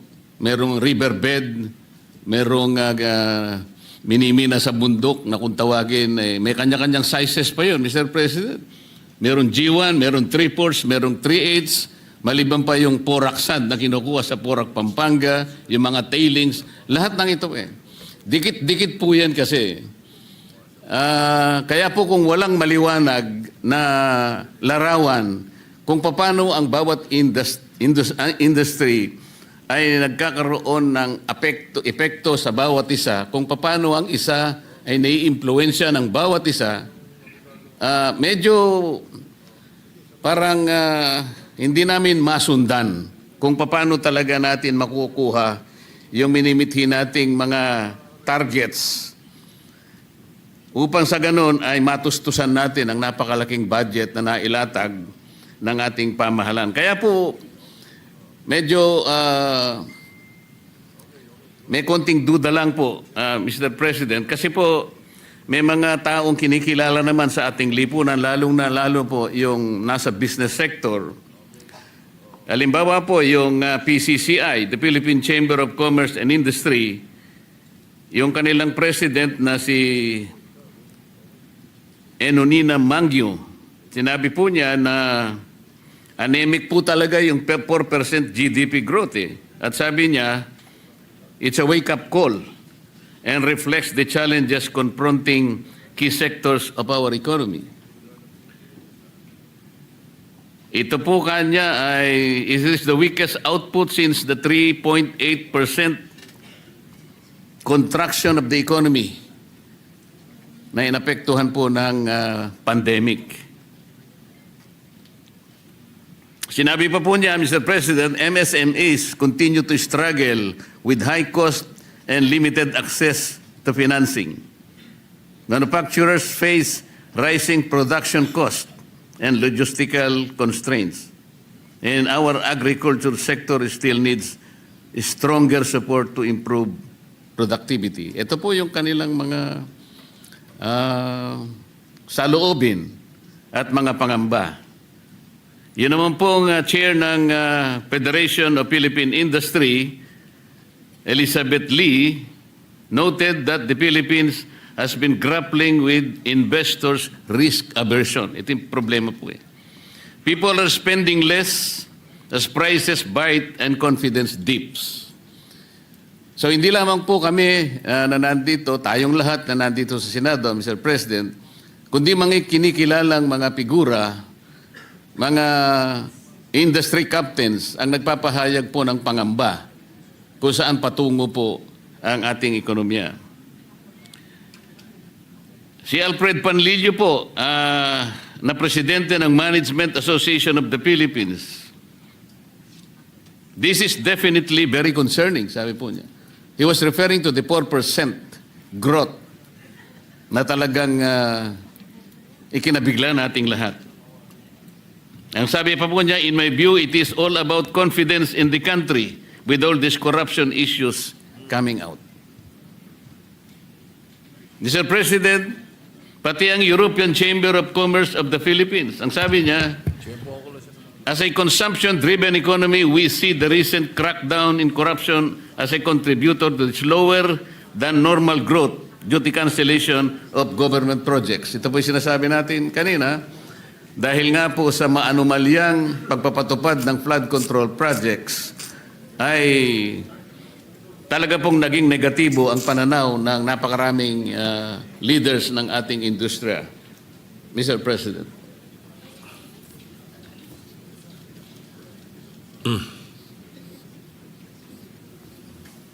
Actually, nakikipag-usap lang po kay Senator Recto, kay Senator Walisacan. Isa rin pong dahilan, Mr. President, and I saw this also dito sa SGV report, yung household consumption rin ho natin bumagal, Mr. President.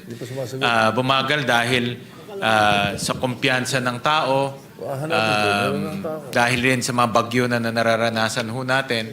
So ito rin isang dahilan kung bakit ho bumagal po yung ating third quarter economic growth. But ngayon papasok na ho tayo ng Pasko. Alam naman ho natin na during Pasko, every Christmas, ang tao po ay gumagastos. So hopefully mag-rebound yung ating household consumption. Yung construction naman po ay nandyan na ho ang bagong pamunuan ng DPWH. Maayos ho nila yung problema doon at ma-revive rin ulit yung construction industry, especially from the DPWH. So mayroon naman po tayong mga bright spots, Mr. President. At kaya kumpiyansa rin po ang ating economic managers na kaya nating umabot ng at least mga 5.1%, 5%, at least 5% by end of the year, Mr. President. The low end of the target, Mr. President. Pero mas maganda po siguro, Mr. President, na hindi lamang tayo bumabase sa Disyembre dahil darating ang mga festivities, kundi sana all year round naman po, meron tayong inaasahan na makakapagpasigla sa ating mamamayan, paano ma-increase ang kanilang personal disposable income. Mamaya po meron akong irerekomenda, total, nandyan na naman po si Secretary Recto at si Secretary Pangandaman, kung hindi naman po sila ko kontra. Hindi ko kontra Si po yan. Secretary Basta Recto kayo. hindi po kumontra doon sa isang proposal ko. Mamaya meron pong isa, sana hindi na naman siya kukontra para po maging masaya. Hindi ko kontra yan, sigurado. Ang kinabukasan natin. Sa DepDep, dahil nga po sa gulong idinulot ng flood control projects, malinaw po that we were able to establish that there is no comprehensive integrated master plan of flood control program. We were able to find out that the agency that is supposed to be overseeing the master planning and overseeing this is a small agency. Oh no, it's not an agency. I think it's a small office within the Department of National, ano ba hindi? Palalampasin ko nito kasi Environment and Natural Resources. Yun po tinatawag na River Basin Control Office. Alam po ba ninyo, Secretary Balisacan, pag tinignan po niyo yung opisina na yon at yung mandate niya, which is governed by two, I think, executive orders, sila pala ang merong responsibilidad na gumawa ng isang master plan by being able to integrate the 18 river basins in this country. Sa makatwid, kung yung po ay integrated and comprehensive, wala pong masasayang eh. Hindi yung isolated. Dito pinag-uusapan lang po natin flood control muna. Maglatag po kayo ng flood control na hindi po magkakakonekta. Saan po pupunta yon? Sa kawalan. Sa puro sayang. Kahit na ipagpalagay po natin na hindi ghost, pagpalagay natin na these flood control projects were constructed according to specifications, the materials are superior, kung hindi rin naman sila magkakadugtong eh. Wala rin pong mangyayari. Parang wala pong strategic impact. There is no strategic national impact hanggat hindi po nyo pinakyalaman. Kasi po kayo yung national architect. Eh. You are supposed to be the one that will ensure that all these projects makikinabang ang buong bansa. The national impact is more important than the regional or even the myopic impact that it may probably give to a certain locality. Do you agree, Mr. President?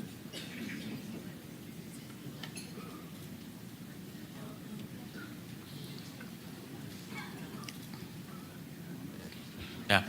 So, Mr. President, under the new charter of DepDev, master planning of various sectors will be under the ambit of DepDev. So meaning they will now oversee the master planning of, for example po, itong mga flood control projects, different river basins, and to make sure that the culture of planning is implemented and practiced in different, across different agencies, Mr. President. So not only on paper, but really on action. No? So paplano, then they will allocate, they will program the plans, and then after that, allocate funds to implement the plans. Is it safe to assume, Mr. President, that the DepEd started with the next year budget? Parang dumaan na po sa inyo ngayon lahat yung naipundar na mga projects, more specifically flood control, and the more critical projects. Nagsimula na po ba tayo dito sa budget na pinag-uusapan natin ngayon? O magsisimula pa lamang kayo? Mag-uumpisa pa lang po. Sa mga tweet, yung 2026 budget, Mr. President, kanya-kanya pa rin. Well, Mr. President, for 2026, wala na pong flood control projects. Dahil nga ho, kung wala pong master plan, wala pong flood control ho tayong lalagay. At doon po sa mga ibang sectors na kailangan rin po ng plano, yun po yung inuumpisahan ho nila. Marami ho kailangan ng plano kasi dami ho tayong ginagastos eh. No, so kailangan ho talaga ng isang sectoral plan, Mr. President. Kaso po, hindi lang flood control ang pinag-uusapan natin, mga road networks natin, mga bridges, lahat po ng infrastructure. Ang problema pa nga dyan, kung wala na tayong flood control, paano kung talagang kailangan proteksyonan ng komunidad ngayon? Dahil sa takot ngayon natin na baka masangkot na naman ang marami, wala na talagang ilalatag sa flood control. Paano kung talagang ang isang komunidad lagyan dapat ng flood control sapagkat darating na naman ang maraming unos ng buhay? Sino ngayon ang magliligtas sa buhay ng mga komunidad? Dahil sa takot natin, bigla na lang tayo nagpasya. Wala na munang flood control sa 2026 budget, who is going to assure us that our community will be shielded despite the lack and absence of flood control. Mr. President, hindi naman po sa walang flood control dahil meron pa hong approximately 150 billion na natitira sa flood control na i-implement po sa 2026. In fact, marami hong hindi ho na i-implement. No? Kaya ho ngayon, bago ho i-implementa ho, talagang pinag-aaralan muna ngayon ng Department of Public Works. Po, so may pondo naman ho, Mr. Chairman. It's just hindi lang nila ini-implement dahil natuklasan po ni Secretary Dizon na marami rin po palang mga flood control ni plano o program of work, wala. So yun po ang inaayos ho nila. Yun nga po, kasi sabi po nyo wala ng flood control, meron pa pala. So, sa natitirang pondo. Pero po yung bagong pondo for 2026, wala na ho. Zero ho siya. At saka po, Mr. President, initially, ang dami po namin nakita na talagang yung sa sistema po ng pagpapatupad ng mga projects na yan, pinakamarami sa flood control at iba't iba pa. Napansin po namin kasi na talagang namamanipula po talaga doon pa lamang sa NEP phase pa lang eh. Kagaya po ng nausisa namin nung tinatanong po natin si Secretary Pangandaman, katabi niya ron si Undersecretary Catalina Cabral.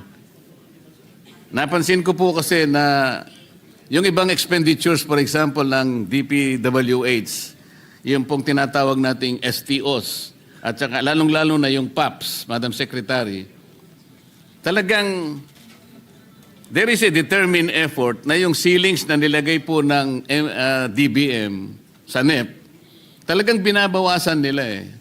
I was able to note at least two expenditures, yung STOs and the PAPs.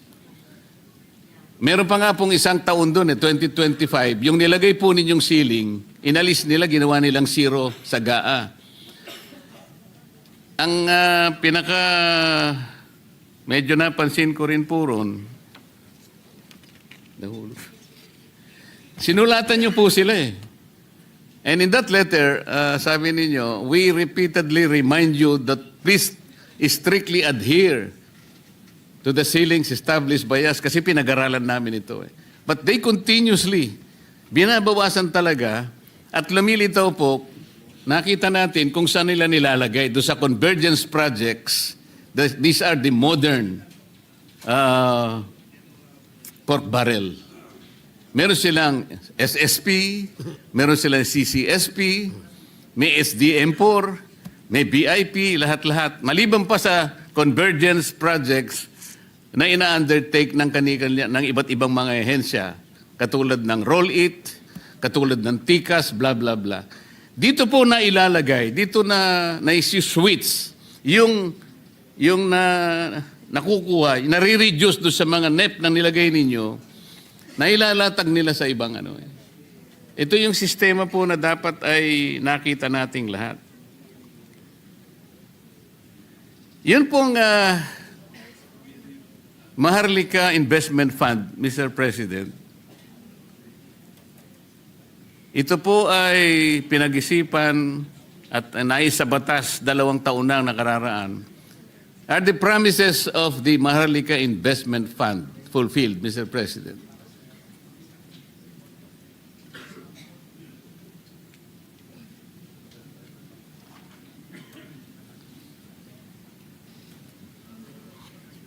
Baka mawala yung nandiyan. Hindi ilagay mo dyan sa...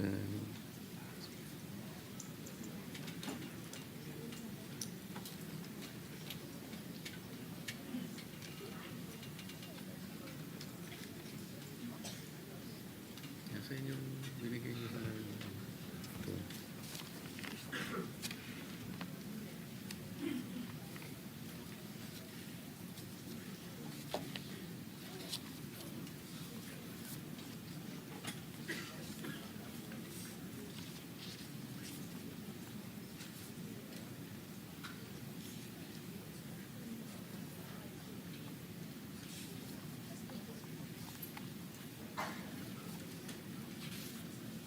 Hindi, Maharlika yung binigay mo sa akin kanina. Sa...